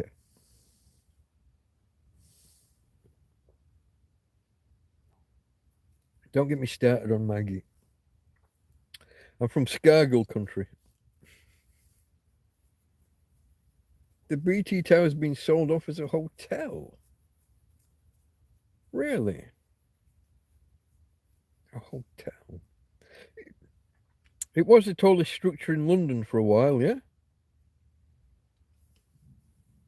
And it was there because of the aerials, the microwave dishes on the side. Well, I think that was a big part of its purpose, yeah? All those, I think they were microwave dishes. Um, it did used to loom large. When you could walk around a building, turn a corner, and there it is. And fuck, yeah, it was tall. Um, but it will have been surpassed by all the other buildings by now. Um, had to be for the microwave links. Yeah, but now there are lots of other buildings that are, well, there are other buildings that are bigger. I don't know about lots, but what's the biggest now? Is it the Shard or the Gherkin? You got the Gherkin, you've got the Shard, and then you've got Docklands, whatever that was called. Um, the tower there. Yeah. No longer the largest, but still large.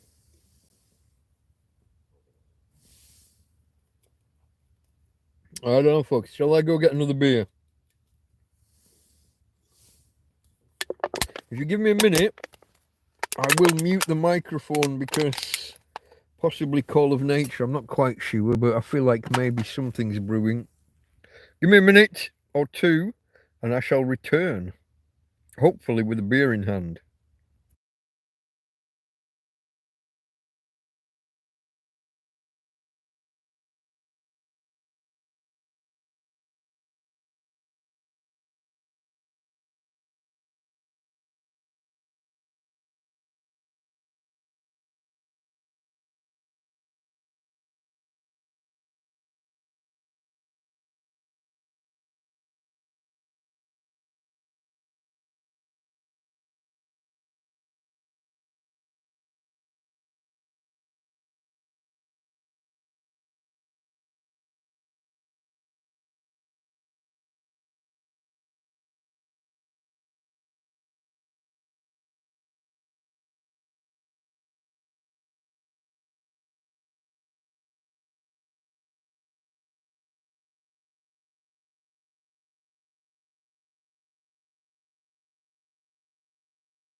I'm back. It's me.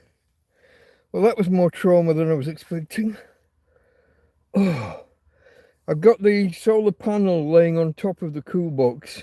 Well, on top of two water bottles that are in a T configuration on top of the cool box. So I have to remove the panel, remove the bottles, open the box, get my nice cold beer out. A nice cold, ice cold beer. Thanks to Mark bringing ice round earlier. But, and then Tina decided, I think she's uncomfortable. I think she's going to want walking in the next hour or two. So we'll go for a late night walkies after I finish here with you guys. Of course, I didn't walk earlier because I fell asleep. 1:42 Monday morning. Oh, well, that was just more trauma than I was expecting.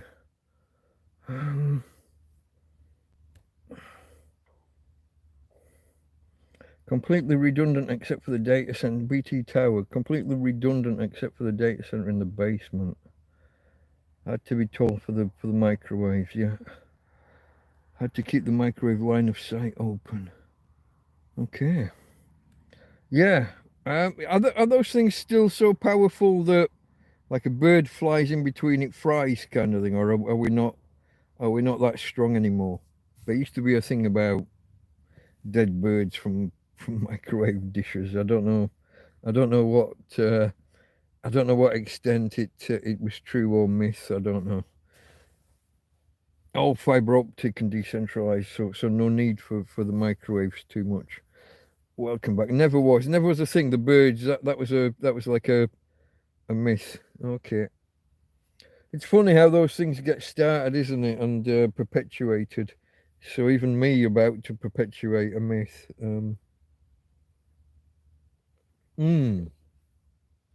Folks, cold beer.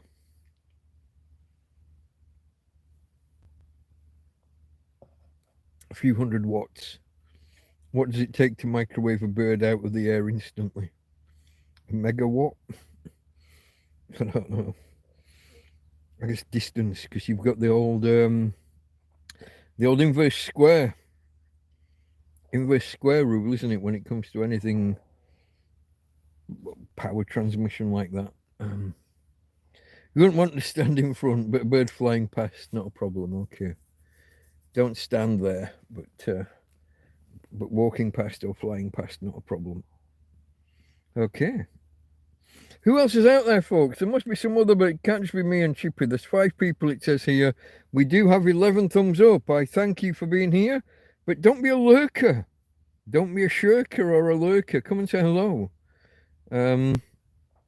Is our friend Gabe still here, or did he step out?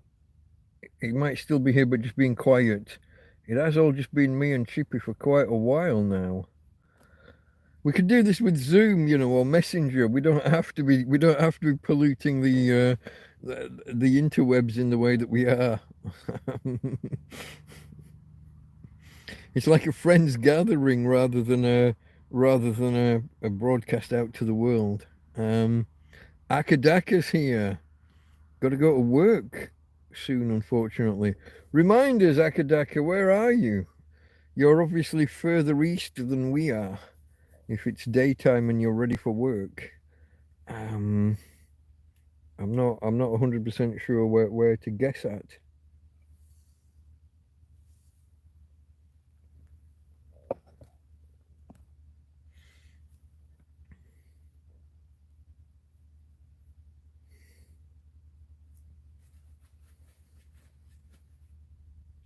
Okay, that's a good guess. Okay. You're thinking AC/DC, maybe Australia or New Zealand, somewhere a good 8 or so hours ahead of us, maybe. We shall wait for confirmation. Akadaka, tell us if you're from Oz, but working on a vessel off the west coast at the minute. Off the west coast of Australia. Okay. Well, Chippy did good there then with his guess, didn't he? I don't know how much he was guessing and how much he's remembering from a previous visit, maybe. Okay, Akadaka is Aussie slang for the band AC/DC. See, I didn't know that. AC/DC has other connotations and other meanings, doesn't it? But that's a bit fruity for this time of night, maybe. It's a bit fruity, full stop. But shh. I'm, I'm going to shut up before I get myself into trouble. I've walked a line enough in the last couple of TrampCasts, so I'm going to stay good tonight. I'm going to be a good boy.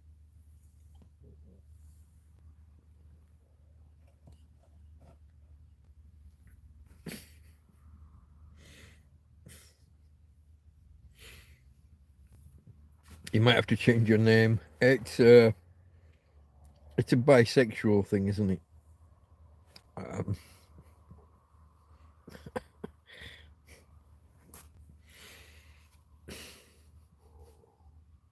I'm shutting up now. Although that leaves me with not a lot to talk about if I start telling myself to shut up.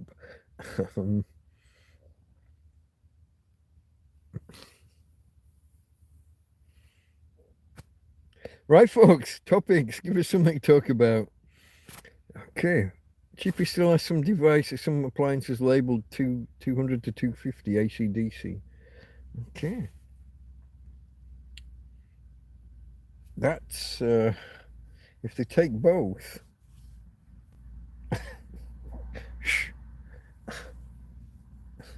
Then you've got some more. You got a big old full bridge rectifier in there somewhere. A big old one if it's and the voltage spread as well.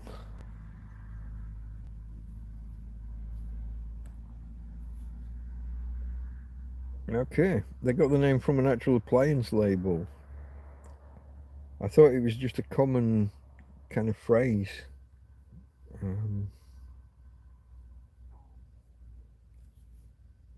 Universal motors or pure heating elements. Okay. What's Tina doing? She's been quiet. Look at, she's looking at me all cutely now. You've got to see this just because. Oh, she won't like it when I put the light on. Feet for the pervs. There's always got to be some feet for the pervs. It's one of the rules of the channel. Hey, Tina girl. You don't like the light, do you, darling? Is that why you're staying away? Can I get a cuddle? Hey, babe. Hey. Why are you so jumpy? I touched you and you pulled away. You're not pulling away, are you? It's the tickliness. Used to be, guys, used to be one specific spot to get this tickle action. And now you can do it kind of, well, she's not doing it now, okay. But she was a minute ago. Hey, babe. Hey, babe. Show the peoples. Talk to Chippy. Huh? Talk to Chipmunk. You tired? You're ready for a nighttime walkies, aren't you? I'll take you soon, darling, don't worry. I'll take you soon. Let me turn this light off because I know you don't like it. Turn the light off. Stop shining on my feet. Turn back to the less attractive side of me. My face. It's a lot less bother than a hover, says Sausage Roll. Hello, hello. How long have you been here? You're just stepping in. A fly mower will run on 240 DC quite happily. Do you remember when hover mowers started? I don't know that I've heard of anything about them for the last 10 years, but they were a big deal when they first came out. It was like hovercraft technology, but at home. Hovercrafts, they never really happened, did they? Hovercrafts. Yeah, far too much maintenance, apparently. Stop the wide adoption. You have to replace that skirt every few. They're banned in the USA. What, hover mowers or hovercraft? Hover mowers banned? Is that where you're going? Is that? Why still got chocolate on my face from the coffee? Is that what that is? It was. I've got a mess on my face still, folks, and nobody told me.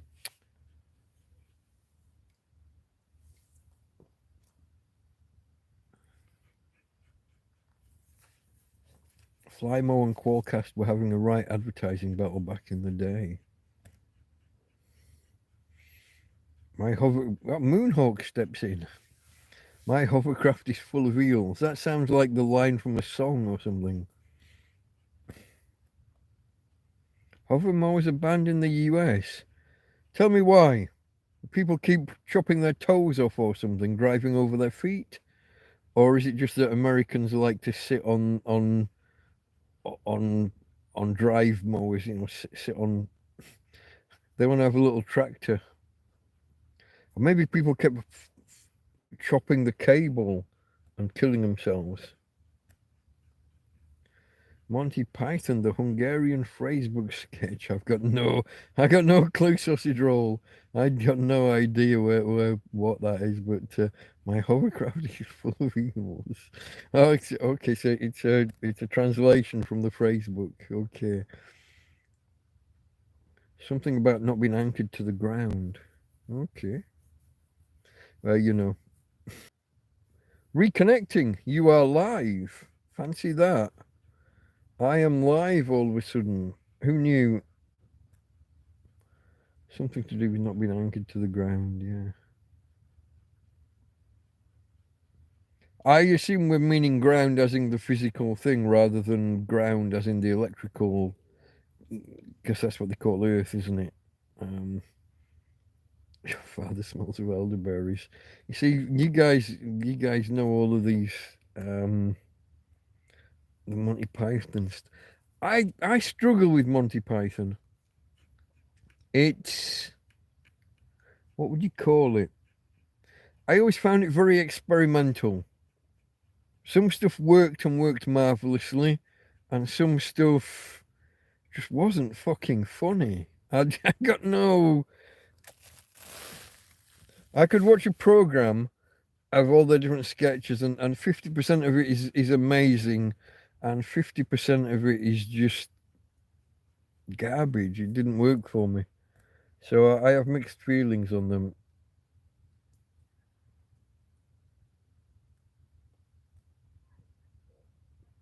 There was a hamster. Absurd.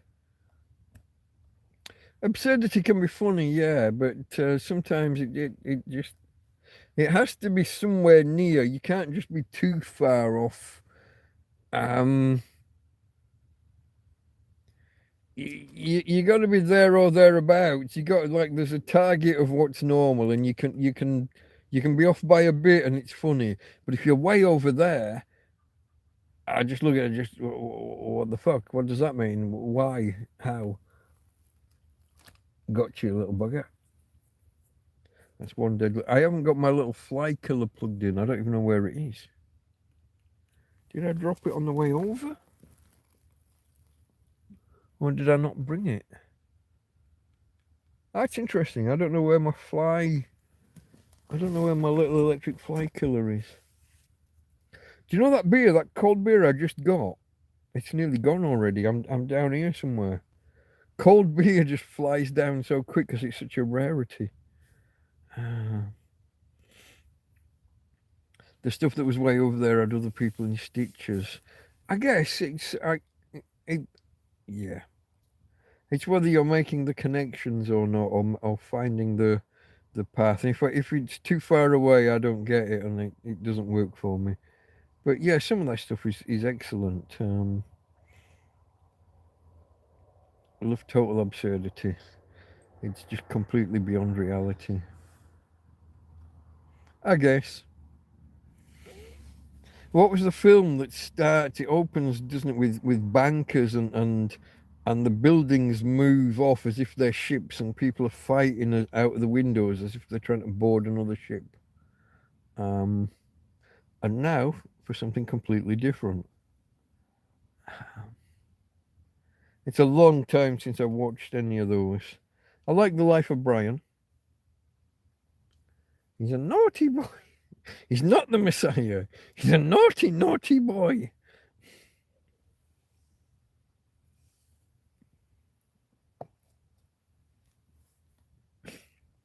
And now for something completely the same. Okay. That was the meaning of life with buildings. Okay. Yeah, I'm not a big expert on them, but I enjoyed them. I don't go around quoting whole, I don't know, line by line whole films like some people like to do. Don't know, folks. I don't know. I think though, where are we for time? I think I'm gonna call it quits soon and go to sleep. I'm getting tired. We're coming up on 2 o'clock, yeah. So maybe we'll call it quits there. We are down on numbers. There are only 3 of us here, 3 or 4 of us here. A Rocky Horror fan, okay. Yeah, do you do the whole dressing up in stockings and Suzies and going down to the cinema for a midnight performance and shouting out all the words? Uh, one film word for word. You are that Rocky Horror fan, okay. Yeah, okay.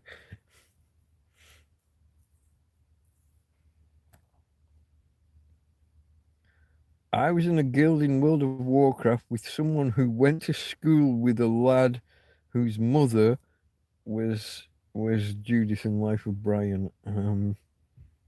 Chippy doesn't do the stockings and Suzies. Oh, I had images there. I had pictures. Okay, a couple of minutes, folks, and I'm gonna call it. I'm gonna bring it to a close because I gotta get some sleep. I think. I had to be woken up by Karen just to get on. I fell asleep. I was an hour late getting here. Um, Imagine your mum got a massive thatch out in a major film. Yeah, you wouldn't. You wouldn't be best pleased, would you? That'd get you a lot of stick at school or wherever. Um, I imagine. Yeah, I think I'm going to take Tina for a walk shortly as well. But I can still hear voices up on the main road. Still people around, even though, like I say, it's 2 o'clock here. Just shy. We've got 1 minute to go. But wasn't a bad TrampCast hangout considering I had to be woken up just to get here. But it would have been better if I could have come along with some topics to speak about and some tangents to go on about.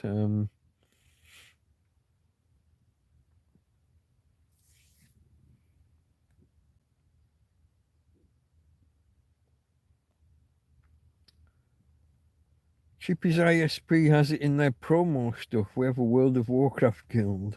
Okay. The the staff at the ISP are all geeks. That's good. That's how it should be. Companies should be companies should be experts in their field and techie and geeky in their own geeky area. Yeah, that's good. I see. Internet relay chat. Is that even still a thing?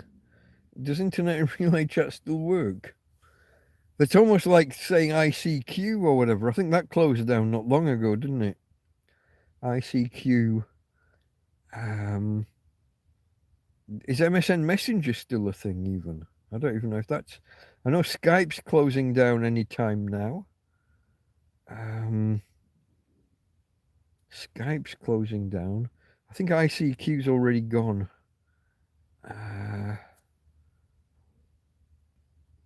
Then you got all those others, the aggregator ones like Pigeon and stuff, the ones that try and interoperate between all the different messaging services.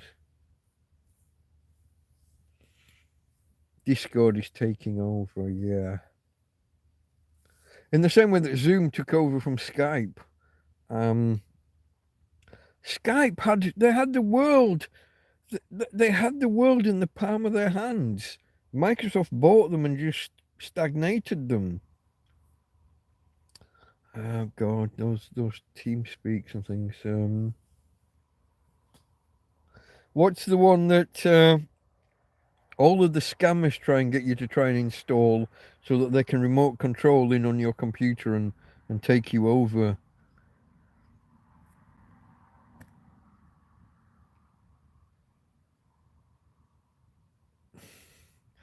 You know the XKCD. That's the cartoons. The XKCD. Hold on. Well, you can say shibboleth. I think you're going with there. To be transferred to a person who knows at least 3 programming languages. No, I don't know where we're going there. That works on a tech support call to my ISP. Cake. Where are we going with cake? I don't know what that is. Team something was the one that they all used to try and get you. It was one of those ones where you can remote control Team Viewer, maybe. Yeah. Um, you install it thinking that you're going to do one thing, but then they can take over and go off and do other things and control your PC, install whatever, and dig out your bank cards and your passwords and all of that. Yeah. Whoop. I got movement.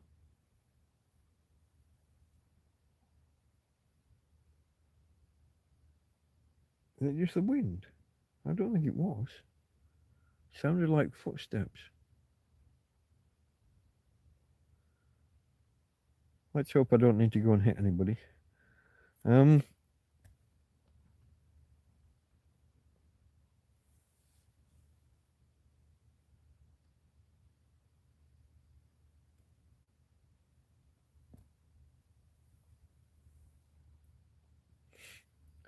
Okay, if you can get past all that initial stuff when you're calling tech support, have you turned it off and on again? Have you updated? Have you got the latest drivers? If you can get past that and actually get to talk to someone who's proper techie that knows that you've done all the basics already. Yeah, okay. That was always really annoying. When you knew more than the first level tech support and you're like, mate, yeah, just okay, yeah, no, I've got a 56K modem, I know what I'm doing. Yeah. Get past that early stuff and yeah. That's what I used to like about Pipex in the early days. That they were a proper techie company until they weren't. And I had to start recording phone calls, putting them online, and outranking them for their own name. We had a dispute, me and Pipex, at the end after BT bought them.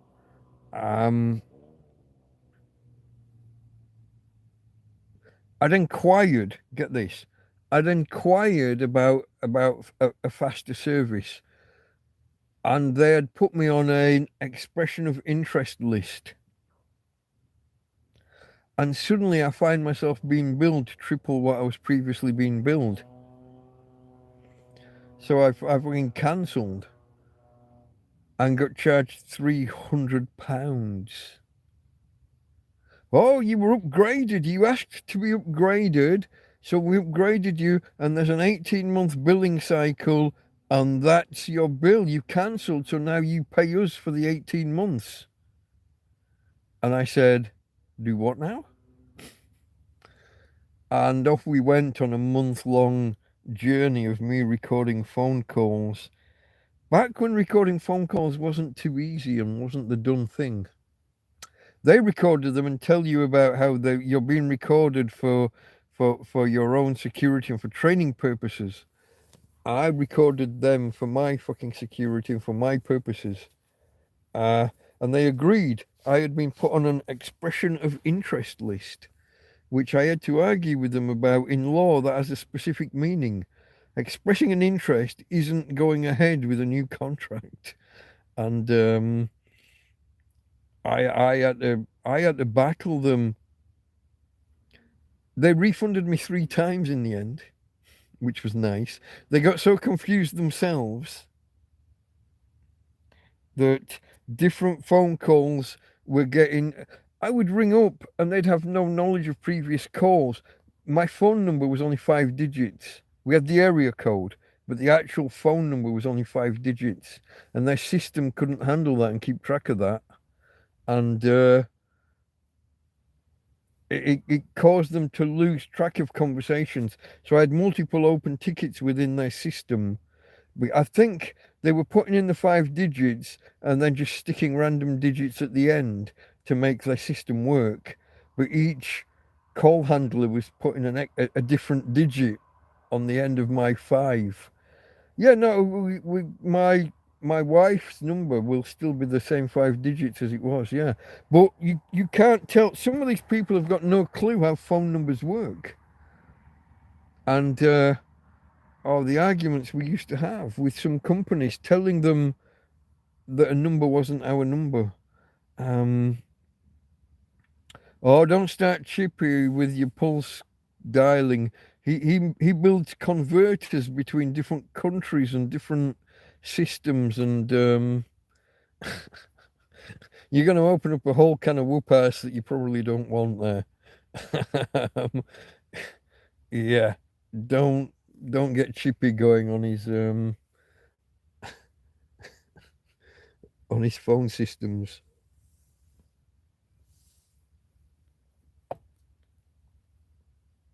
I was going to end a while ago, wasn't I? I was going to end 7 minutes ago and didn't. We roll on, folks. If I've got talking to do, I'll keep going a little bit. What was I talking about? Arguing with companies and trying to get my money back. Yeah. I loved Pipex. I told everybody all about Pipex. I was their biggest advocate in my area. And then they did the dirty on me. And I outranked them for their own fucking name for a whole year. Because I had to. They messed with the wrong person. Don't mess with someone that knows search engine optimization or that does it for a living or that did it for a living back in the day. I outranked them for their own fucking name for a year. You typed in Pipex and I was number one. And another, what was the other company that I went to after that? 123 something or other. 123 net? 123. No. That might have just been domain names. Something 123 or 123 something.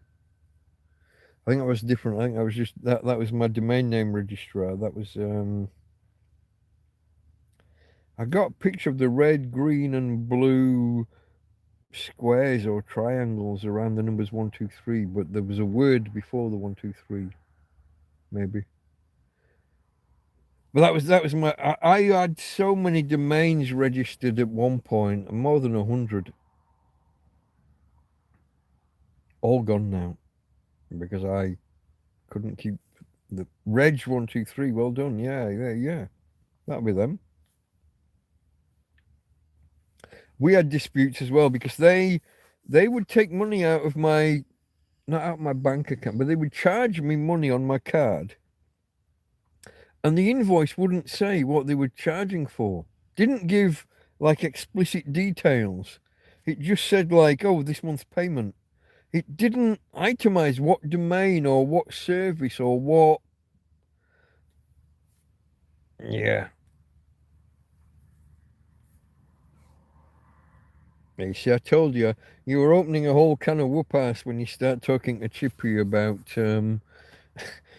about how telephones work. He literally builds converters between.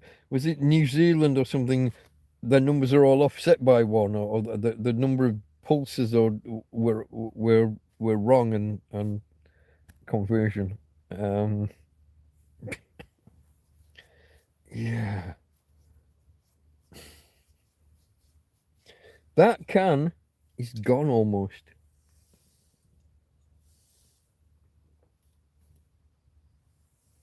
And after this one, there's only one more can of beer left for tomorrow night or tomorrow afternoon, maybe.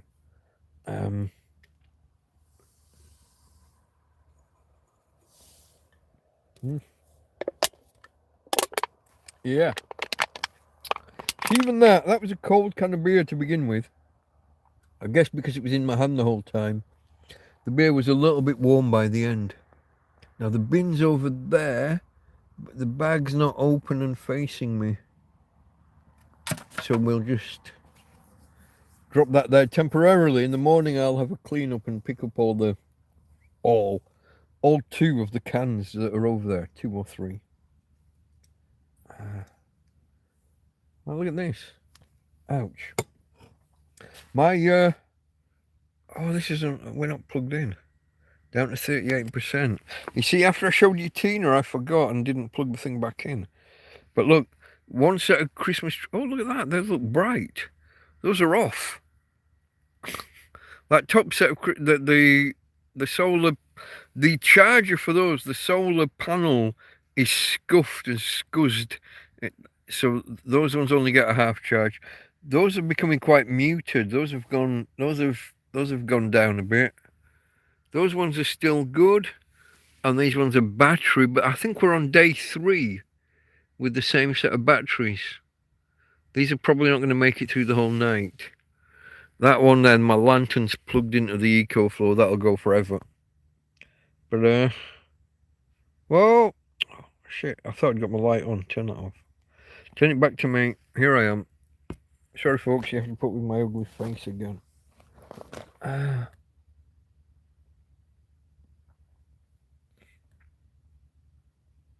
Whoa.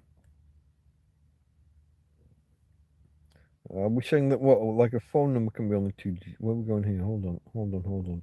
There's more. You've been talking amongst yourselves while I wasn't there.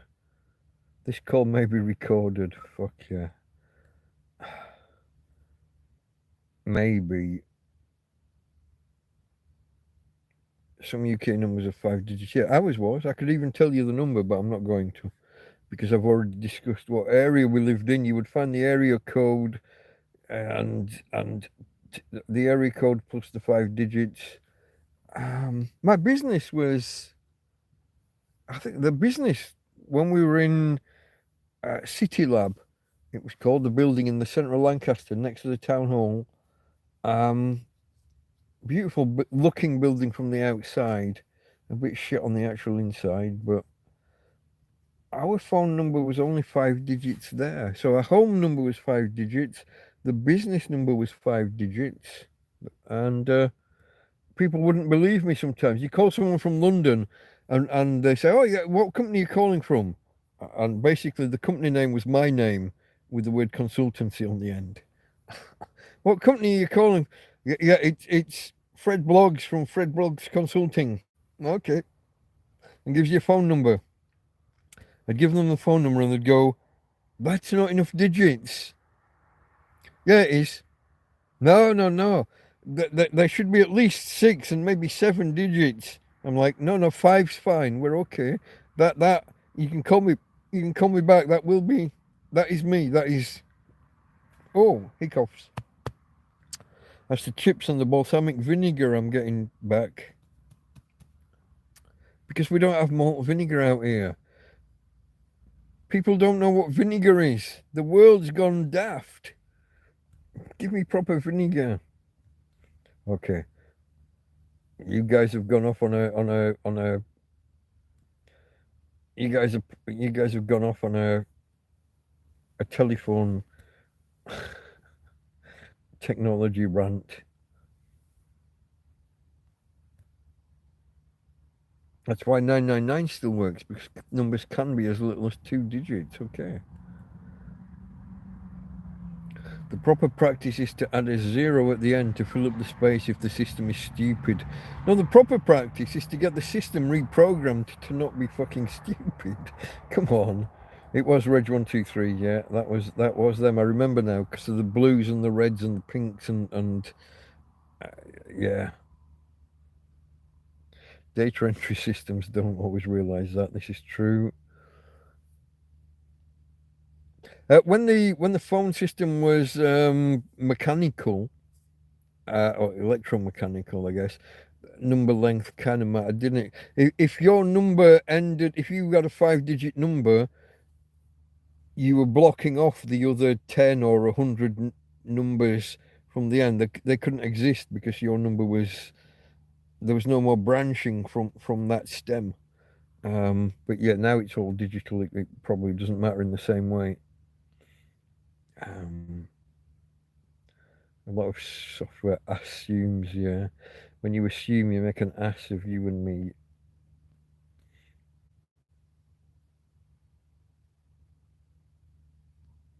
Sausage roll, I've got some work coming up and some payments owing. I might be able to share some with you. Share some work or some money? Mike did warn you. You just don't want to go off on one with Chippy when it comes to telecoms and telephone systems. It's just I've seen it before. It's not where you want to go.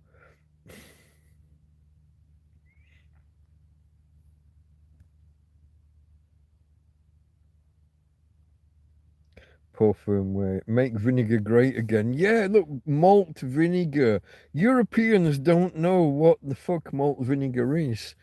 Uh, to be fair, was it Tom Scott online did a program about how malt vinegar isn't malt vinegar? Your chip shop vinegar is not actually vinegar. It's a chemical soup that looks and smells like vinegar, but that we all love. Um, there's only one chipmunk. Make vinegar great again. We have to do these things. Chippy loves his phone systems, yeah. A non-brewed condiment. I knew that there was a phrase, yeah. You've watched the same Tom Scott video, I'm gonna bet. Acetic acid with flavorings. Probably. Um, I know that vinegar's just like a 5% acetic acid solution. Yeah, but it's how you get there, whether you're doing it for real. You're supposed to start with wine, aren't you? And let your wine go bad. You add the mother to the wine. That film that vinegar gets in the bottle is called the mother. And you transfer it into wine and it will convert the wine to vinegar for you. Cheers, folks. It is whatever time it is. Nearly 20 past 2 here in Spain, 20 past 1 UK, 20 past 8 Eastern, US Eastern, I'm guessing. Chemicals aren't bad. Everything's chemicals, isn't it? Life is chemicals. Everything's a chemical. Everything that you know is a chemical one way or another. The universe, probably. Except for antimatter, I guess. Maybe you could make the argument. Maybe. Oh, don't get me started. Let's not get onto quantum shenanigans.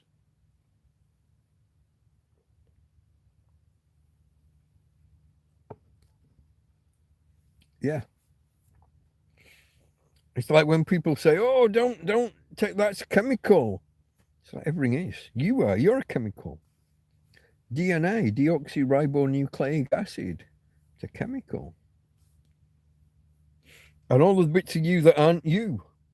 Because at least 50% of you is how would you say? Other organisms that are within you. 50% of you isn't you. At least 50% is other stuff.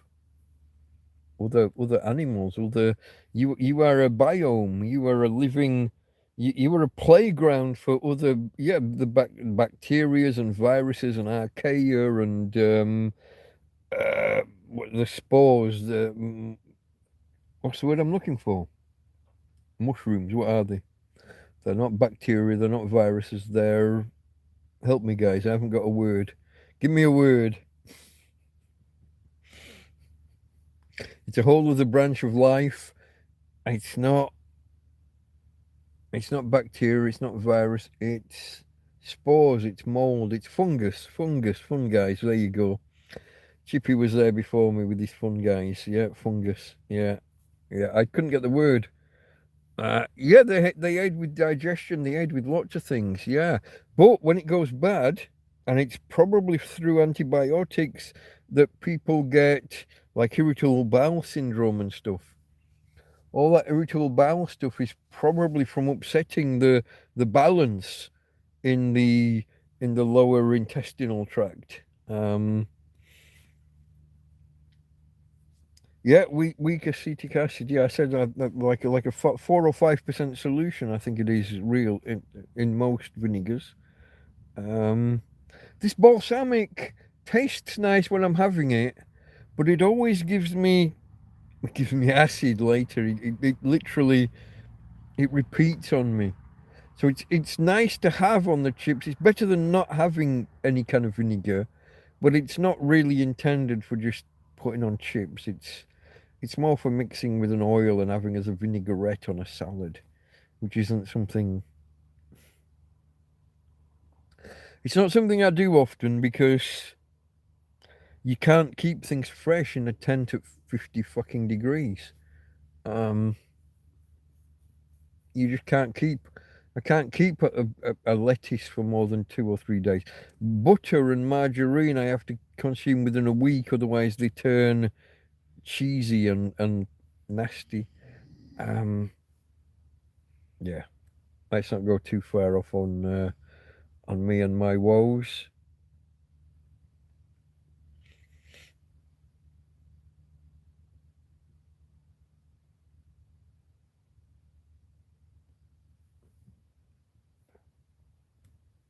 Hold on. Oh, the fun comes when they forget to okay. They take their concentrated vinegar and forget to add the water and dilute it. That sounds quite nasty. Would you get like a chemical burn from that? Is it that? Because we are talking acid, aren't we? I'm not. Is it an acid? It's still going to be acidic, yeah. The pretend one, the synthetic stuff, they're non-brewed condiment concentrate.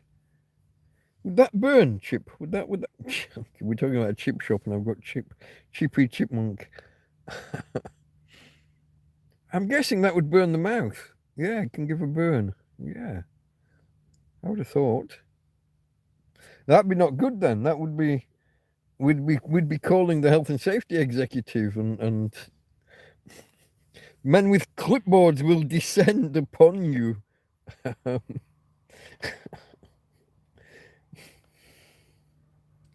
Don't get Clive started.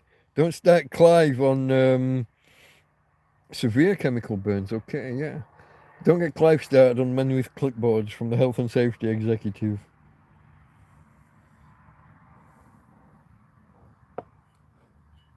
I missed him yesterday. I slept right through it. I woke up about 5 or 10 minutes into Scruff Dog's program when I woke up. I was late. I was late reporting for duty. Happens a few times a year. Wow. Hey, Tina. What's going on? Are you okay, babe? You need a hand with anything? Do you need a cuddle? Or a kiss? Kisses from Daddy. No? No kisses. ¿Por qué no besitos? Oh, you're coming to me. Besitos para papi. Hey, babe. Hey, babe. Okay, you're back to way again. Hey, babe. I'm coming for a cuddle anyway. Besitos para papi. Kisses for Daddy. Nom nom nom nom. Hey. Oh, I love you. I love you. Yeah. Sorry, guys. It's a cuddle break. Had to take a break to have a cuddle with my doggy darling. Hey, babe. I'm talking to the lads still. We're talking to the peoples. Yeah. Still talking to the peoples. Below 20%, it doesn't even make corrosive. The concentrate comes at 80, okay. Not what you want on your chips or in your mouth, no. No. I didn't even realize that. I know that it's in the wording, isn't it? Concentrate, but I didn't realize it was delivered to the chip shop actually as a concentrate, and that they literally water it down. Yeah, I'm assuming it's just water that they're adding.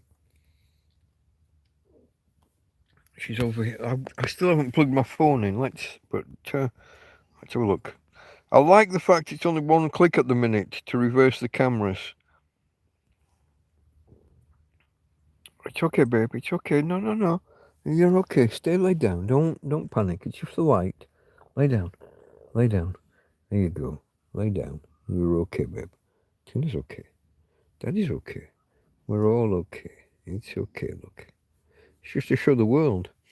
You farted, though. You're a farty pants. You are, aren't you? You're farty pants tonight. Woohoo! There's the tickle. And we're not even on the tickle spot. It's okay, babe. It's okay. Lay down. I'll turn the light off so we're not bothering you. It's okay, love. It's okay, darling. Feet for the pervs. Woohoo! Okay, back to me. Back to the face. Sorry. To all the pervs. Sorry. You have to put it with my face now. Just tap water, yeah. Okay.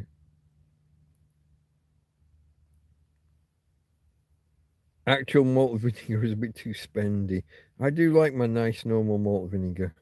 But it tends to end up... You've always got that thing where you put it in the back of the cupboard. And... because you use so little when you're shaking it on your chips and what have you. You get this big bottle, don't you? And the mother, that film that builds inside, that a lot of people just don't like the look of or the idea of. They don't like to see like an organic. You don't like stuff growing within your food, so people get scared of it and throw it away. But that stuff is what makes vinegar. If you transfer that, if you open a bottle of wine and transfer that membrane, that mother, transfer that across, that bottle of wine will become a bottle of vinegar. Now, that's an expensive way of making vinegar, isn't it? In the UK, where a bottle of wine is, what's the lowest price of a bottle of wine at the minute? £6, £7?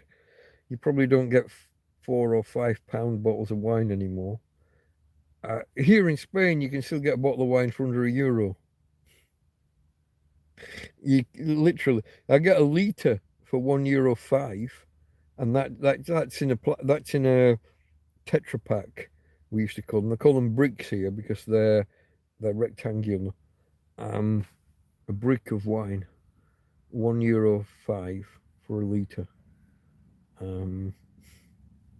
I don't get to go to the shop to buy it. Mercadona's too far away because Tina can't get there. Unless I can buy her these wheels that I'm looking at. I just don't know what to buy because sizing. And I haven't got the money at the minute anyway, so that's a thing. But we'll get there.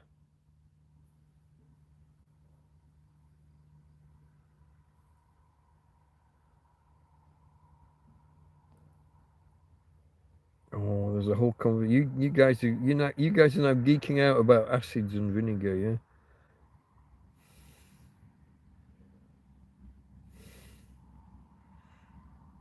The mother of vinegar gets inside you and turns you into... Okay. You will obey. Tetra Paks, don't get me started. That sounds like a hitchhike. Why does that remind me of Hitchhiker's Guide to the Galaxy? Don't get me started on... I don't know why that takes me there. It just does. Don't get me started. Mum's carers were putting them in the recycling. They're that weird combination, aren't they? They're paper on the outside and plastic on the inside, kind of thing. They're not paper, and they're not plastic. They're an amalgam. They're a yeah. Tetra Paks. I am now caught up with chat, and therefore I've got no conversation left. I've also, this cold beer's gone down really well, too well. Don't get me started about the doors. Are we quoting from, is that a quote? Is it a quote from Hitchhikers? It just takes me there and I don't know why.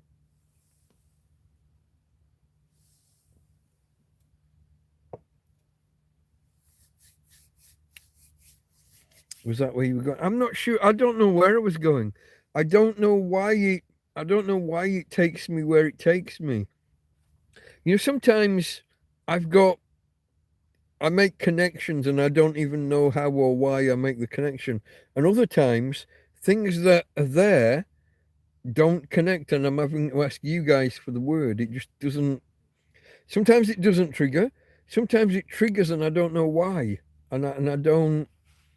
Marvin talking about the self-satisfied doors. Okay, so yeah, it could well be something like that. Something that's in the back of my mind, but that doesn't fully come to the foreground. So just that whole "don't get me started." It just took me to Hitchhikers, and I didn't know why. That's my brain. That's my brain, and I have to put up with it. Sometimes it takes me to. It's like when I tell myself a joke that I've never heard before. How the fuck do you do that? But I do it well, not all the time, but it's a frequent thing.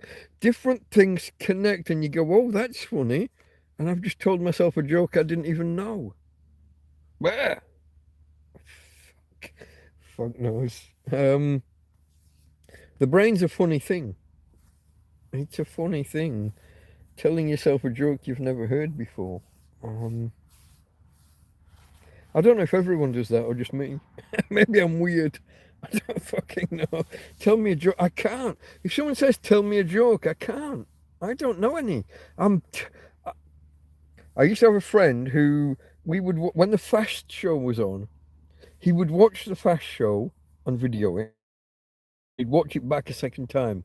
And he'd come into work the next day and he could tell you every sketch. He could line by line, word by word. And I'd go, oh yeah, I remember that. That was funny. But I couldn't initiate. I couldn't recall the sketch up front. When he said it, I could remember it. But I couldn't initiate. I couldn't tell the joke or state the sketch. Never been able to. I'm no good at jokes. That's why we have Jack Attack, though, isn't it? That's Jack's job. Give us the dad jokes. I'm not going to tread on his toes. That's his job, the jokes. Yeah, the girl called me and told me to come over. There's nobody home, so I went over and there was nobody home. Yeah. That. If you can tell how bad I tell it, that it's not even my thing.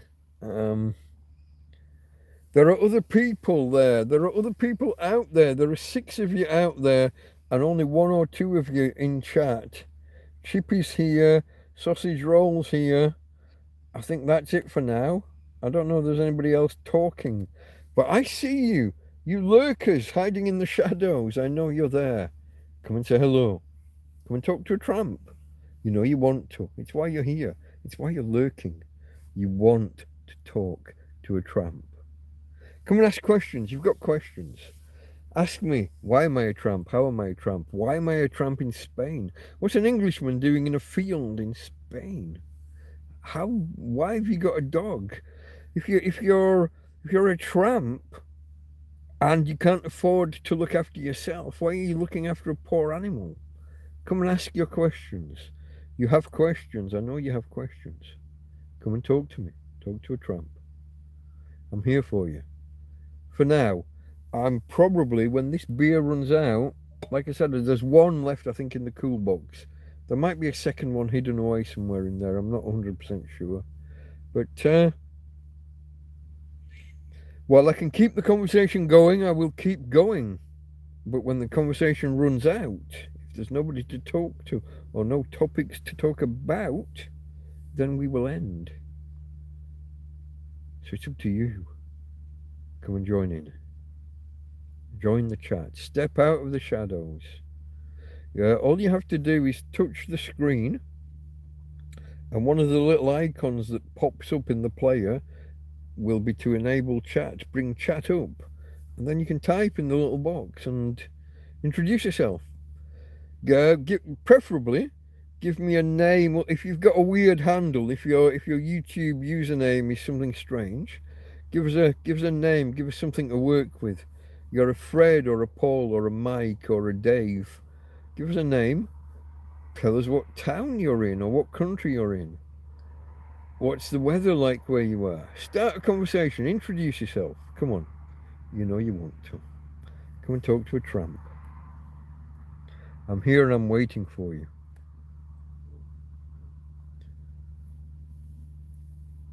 An Englishman, an Irishman, a Scotsman walking to a bar. What a wonderful, diverse world this is. That should be the next line, but that's not where you're going to go. You'd think walk into a bar, you'd think one of them should have seen it. Yeah, that's like, ouch, it was an iron bar. Yeah. Man walks into a bar, ouch, it was an iron bar. Your thumbnail was a text thing on about catching up. Was it really? This one or the one earlier today? The one earlier today might have mentioned catching. This one should just be about talking to a tramp. But the trouble I've had lately trying to get YouTube to use the thumbnail I provide. I was chatting with a bloke called Sean, he's just down the coast. When he does live streams, he thought it was automatic that you always get the default thumbnail. He only ever tries to put a proper thumbnail in afterwards. He thought that was a thing. He thought it was, because he's using his phone as well, he thought the fuck up as the system is at the minute was the default, was the norm. That you get your head inside a grey box, you've got a little circle of whatever your not your thumbnail, your channel icon, your channel identifier in the middle of a grey square. He thought that it was normal that that's all you got. So he does live streams and then he puts a thumbnail in afterwards because he thought that was how it was. No, you're supposed to be able to set a fucking thumbnail ahead of time. But the apps, even where it works, so I've had this lately, I put them in, and the only way to see properly is to go into my own channel and look at the lives and see the upcoming ones, and it shows me the proper thumbnail. I then I tweet it out to Twitter or X. I excrement it out I excrete to X, and I do a YouTube community post, and the correct thumbnail goes out, and then people come in to the stream when it's happening, and they say, "Oh, I'm getting the default," and when I finish, all of the YouTube apps, including like the proper YouTube app and whatever the one's called, the technical one for the people who are operating a stream, can't remember its name. I go into them and both are using the default thumbnail, and that's what people are then seeing immediately after the stream. I've published it with a proper thumbnail. We've used the proper thumbnail to Twitter and to a community post, but then YouTube decide to start using the default thumbnail, not the proper thumbnail. It makes me fuck. And I've done videos for the YouTube team. Yeah, I get loud and leery and sweary because I'm pissed off by it by then. But why? Why can they not take my videos and say, hey, go fix this, make this work proper? It's a screen, it shows everything on my screen as I'm going through the process. Upload video, use video, upload thumbnail, use thumbnail, come back in, thumbnail gone. Set an ahead date and time for when the stream will be. Come out of it, go in. The ahead date and time's gone, that's been unset. Today I set a title. When I did the stream earlier, the TrampCast proper, I put a proper title on the thing. I set a title like TrampCast 71 or whatever the hell it was. When I come to it after, the title is just Delta Mike is going live. The fuck? Where did my title go? I entered a title. I set a thumbnail. I set a date and a time for the stream. It randomly ditches different fields that you've entered. It's so fucking frustrating. You can tell by how I'm ranting just talking about it. Sorry, I don't mean to be that guy.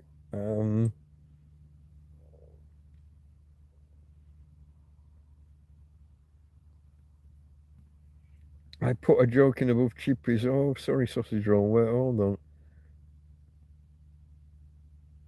Did you? Not here, you didn't. Hold on. Now you've got me annoyed. Hold on.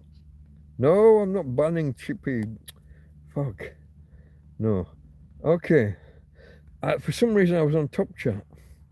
Who knew? Fuck. So how many people have I ignored while that's been doing that?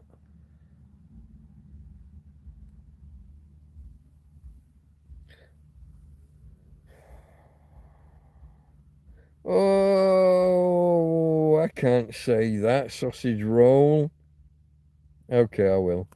So here's YouTube. This isn't me. This is fucking sausage roll over there. Or sausage rural. I have to say that with like a Devon accent or something, but I'm not capable. When Michael Caine saw his mates sucking off Mick Jagger instead of Jim Morrison, he said, "You're only supposed to blow the bloody doors off." My name is Michael Caine. Not a lot of people know that. You were, I guess, Top Chat was hiding you. Top Chat was hiding you because of your disgusting sense of humor.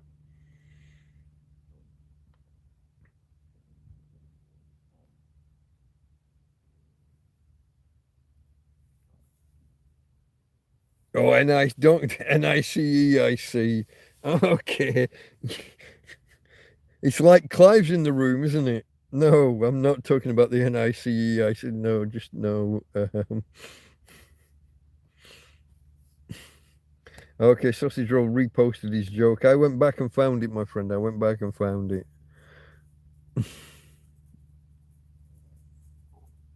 The website is Sausager. It's an URL, a uniform resource locator. If I remember my my trained internet professional status. The site's a fucking mess. I could imagine. Maybe they need some men with clipboards to examine it and make, designed by committee. Designed by committee. That will be the way.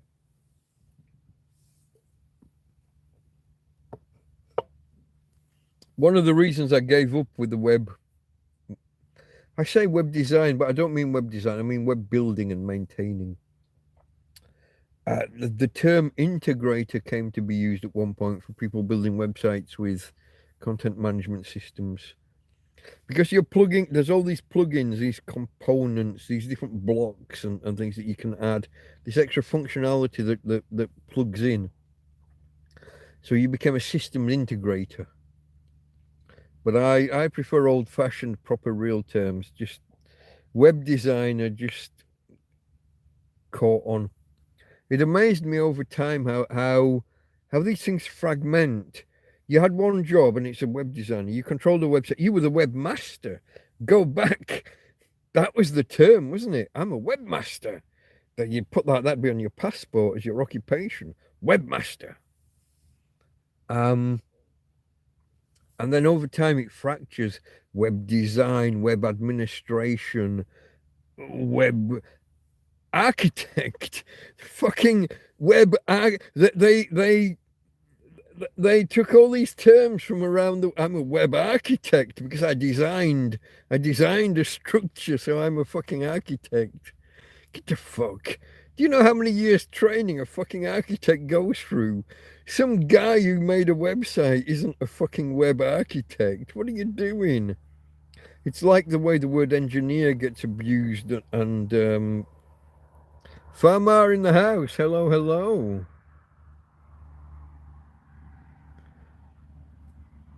I do certificates on paper because of that site. Designed by a cunt. Yeah, okay. I said the C word.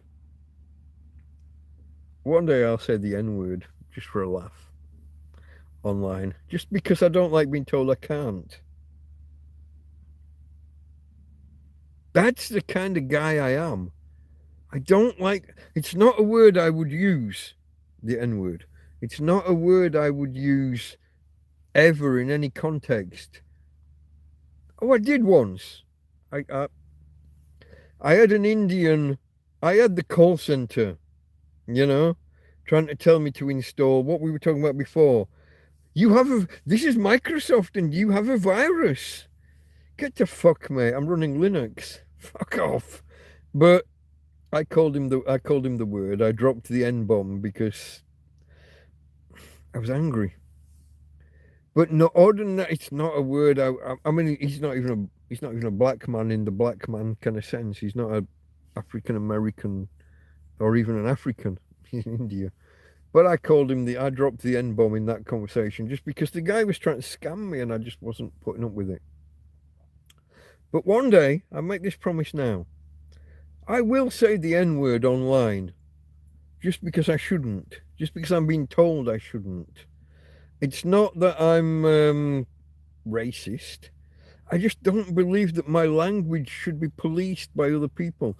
Once you police language, you're this far away from policing thought. And that's where the UK's gone wrong at the minute. That's why we're getting people turning up with 6 coppers and a search warrant to read through someone's bookshelf. Samsung wants me to download the update again. Well, it again wants me to download the update. It hasn't let me download the update, so there's no downloading it again.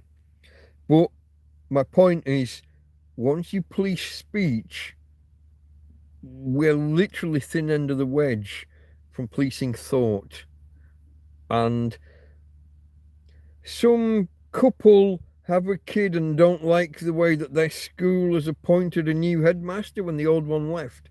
They felt that there was no proper process.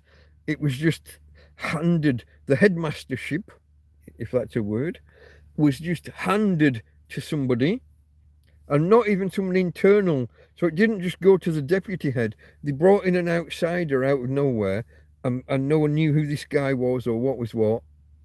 They complained, and maybe they complained in strong terms, for all I know.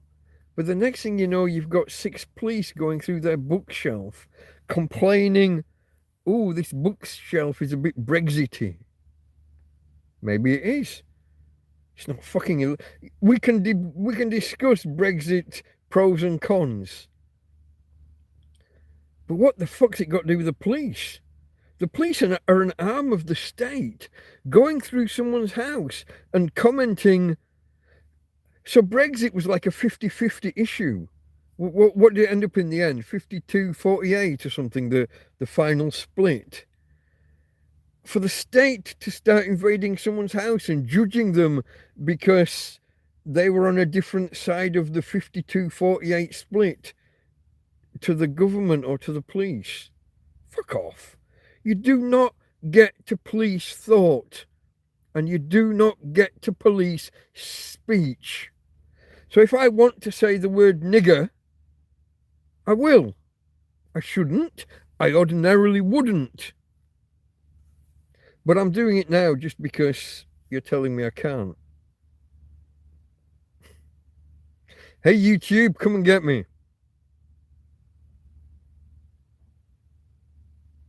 It's like knicker. It's like niggle. They're just words. They're close. They're about it. Brexit lost. Yeah, I mean, I don't want to go. It's not about actually Brexit. It's just about the fact that the state are interfering in people's life and judging them. You're policing thought, and I don't like that.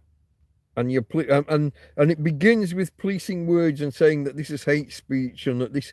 There are things that we shouldn't say. There are things we shouldn't do. But just because we do something we shouldn't doesn't mean it's fucking illegal or that it's wrong. Um. Oh, I'm away. I'm triggered. I'm gonna back down. I'm gonna quieten down because Chippy says it was like 17 to 83. Not at the time of the vote, it wasn't, mate.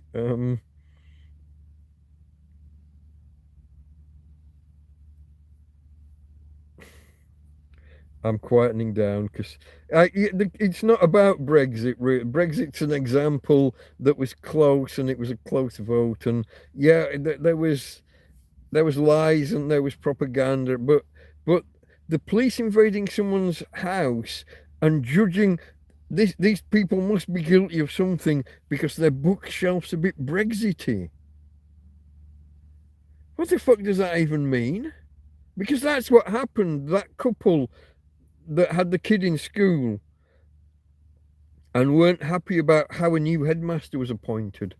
Suddenly, someone and the judge or JP, Justice of the Peace, mate, whoever granted that search warrant needs kicking off the fucking bench. There is no way they had probable cause enough to get a search warrant because of hurty words on a was it Messenger or whatever they were on, Facebook, whatever. Uh, what the fuck is the judge playing at granting that search warrant? Oh, they used hurty words, therefore the police can invade their house. And this was one of those ones where they take them away to a police station 20 or 30 miles away, keep them there 8 hours, and release them at midnight with nowhere to get home. That, because this seems to be the way that the police inconvenience you nowadays. It happened to Auditing Britain. We can argue about auditors and whether monitoring the police is good or bad. We'll all have different opinions on that.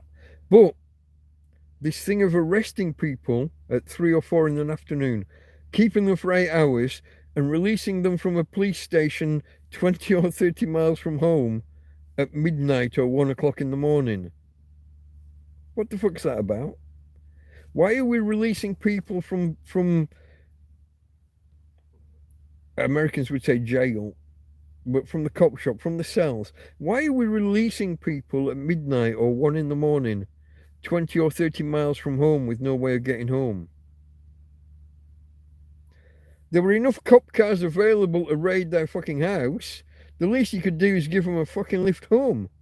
Why are you taking them to a cop shop 30 miles from their house? It used to be that we all had a cop shop like around the corner. Now they're close to the public and they're treated as admin officers and things, and they're being phased out and closed down. I'm ranting, and I did say the N-word. I said I was going to say it one day and I just said it today because I do not like having my thoughts and my speech controlled. And if you try and control my speech, I will push back. And I do not back down on anything ever. I can be argued with, and if you can beat my argument, I will change my mind. I'm open to discussion and to argument whether the word should ever be used. It's a nasty word, but it's a word. It's just a word. They use it amongst themselves. Now they might go with this soft A rather than the hard R. I just used the full word because I was making a point. That's me. I don't back down. I never back down. I think it's because is it because my dad was in the paras and it's just a thing. It's just a thing. You I don't know if it's genetic, if it's socialization, if it's rearing from parents. get the coffee. I don't want any more problems for you.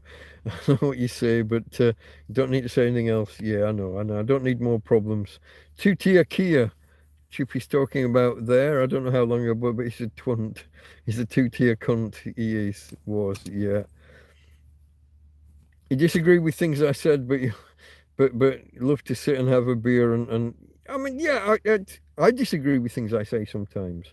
Like, not a word I would use ordinarily. Extreme circumstance. Someone's on the other end of the phone trying to con me into something. I may well call him a bad name. But sometimes that I just use the word there just because I don't like being told I can't use the word. Control speech is that close to controlling thought. And I don't like that. So I will speak out against it. And I am here for, yeah.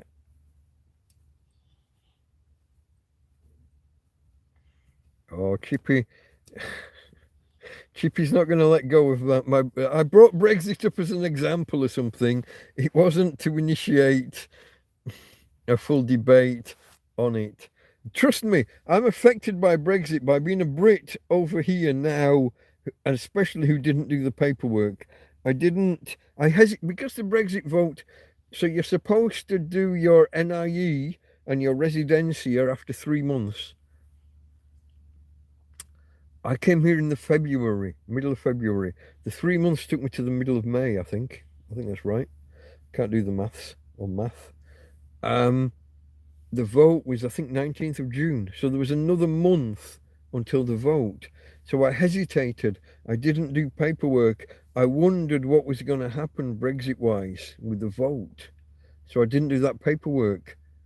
And then I could never go in to the police station after to do you can't walk into the national police here are quite, if the national police put up a roadblock, they're balaclavaed, they're SAS. You're not allowed to know their identity out and about, kind of shit.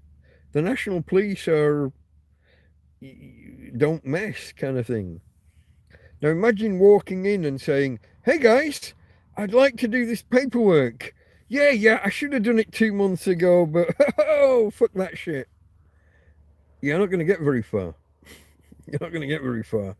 And that's the position I ended up in because I hesitated because Brexit was a thing. The vote was waiting to happen. So I waited. I waited to register and do the paperwork, you think. I just got a warning on the screen that my phone was down to 15%. I'm running out of power. I got about a third of a can. I think there's another can out there in the cool box still. If we've got conversation, we can keep going. But yeah, affected by it, I am. No cops at the door yet. Not here. They're probably just getting their search warrant. He said the N-word. Let's get our truncheons and stun guns and tasers. They don't call them stun guns anymore. They call it dry tasing for some reason.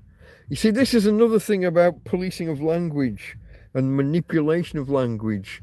The way that things get rebadged and rebranded.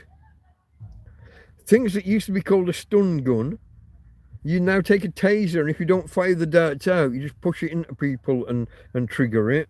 But you're not using a stun gun, you're dry tasing. Really? It's not a stun gun anymore. It's not a cattle. They used to be called cattle prods. That was their original fucking name. It was a cattle prod. Then it became a taser, and now it's dry stunning or dry tasing. Fuck. Manipulation of language.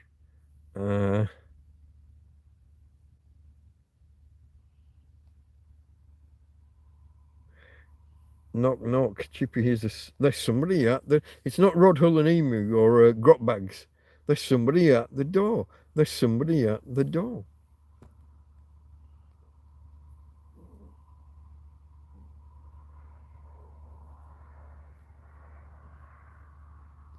Sausage Roll got driven home. You got chauffeured home after a day in the cells. Oh, I think I need to hear more. Do you tell? Do you spill the beans further down? Do I need to scroll? Or are you keeping that stumm?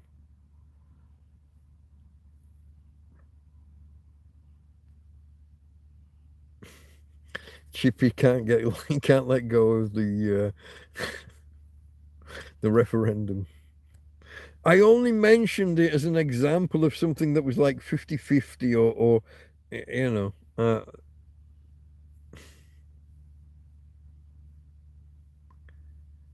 process to leave was yeah, what was it called? Was it called Article 20 or something?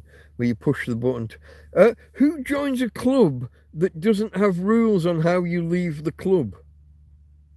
Oh, yeah. When you want to leave, we'll talk about that at the time. We'll discuss it. We'll negotiate your leaving to. You wouldn't join that club if you want a lot of chocolate on your biscuit. Join our club. That's different. That's a chocolate biscuit. There are no leaving terms for a chocolate biscuit. If you want a lot of chocolate on your biscuit, join our club.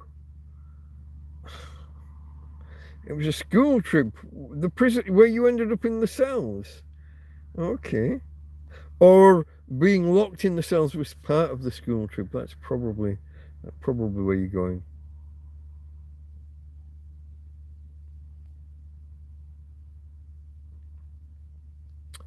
Yeah, the difficulty, Farmer, if the UK re-enters, it will be with our tails between our legs, and we won't have the negotiating power that a country of our size should have. What would we be? The second or third largest country in the bloc and second largest economy? I think third largest by population and second largest by economy, by GDP or whatever measure you're going to use.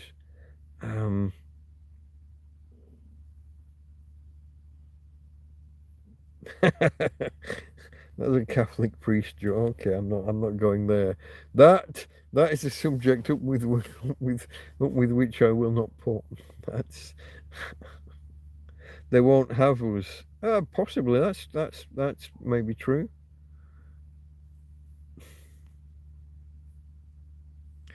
Emu pushed Rod off the roof. He did.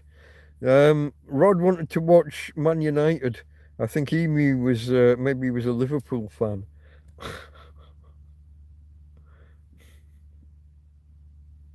You're imagining me with a cattle prod. People beware, maybe. Chippy says it wasn't 50-50.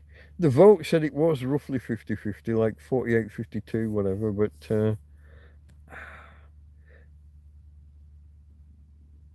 I would and I did, said Chippy. Out.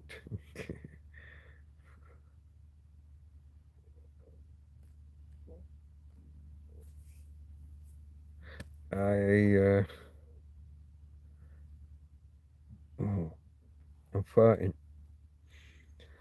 Okay, folks, where are we? Sorry I joined this convo after started. I think Chippy. I only mentioned Brexit like as an example, as I didn't want us to go off on one. In that, I knew it would be like contentious. I just offered it or proffered it as an example or something, but well, then put their tail between their legs. It was a dick move.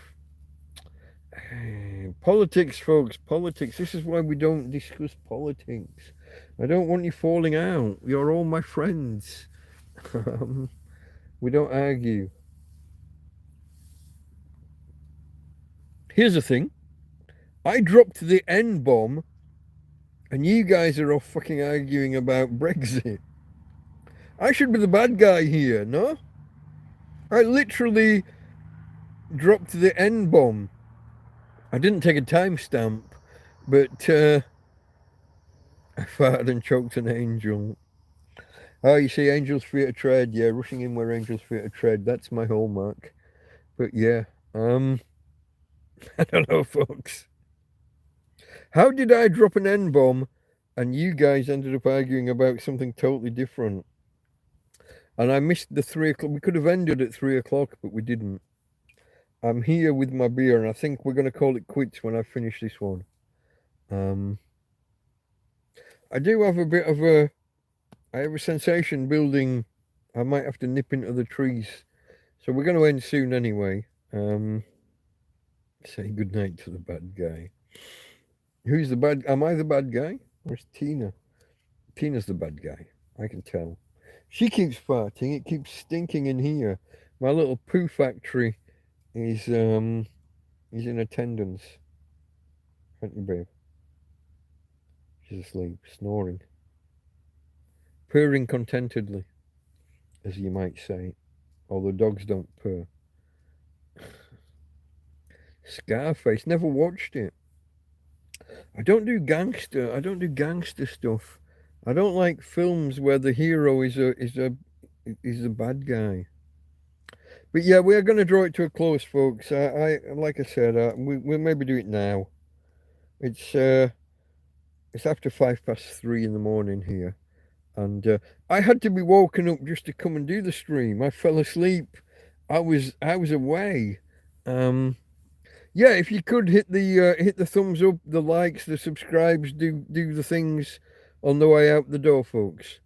But thank you for being here, all of you. Thanks a lot. Thank you for keeping a tramp company on a Sunday night, or afternoon if you're over stateside, afternoon or evening. Thank you. But let's close out in the traditional fashion, if I can. I don't want to wake her, but I will put the light on and hope not to disturb her too much. Here we go.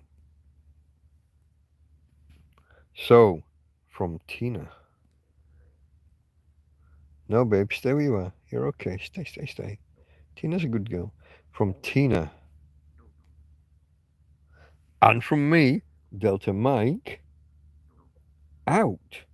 Catch you later, guys.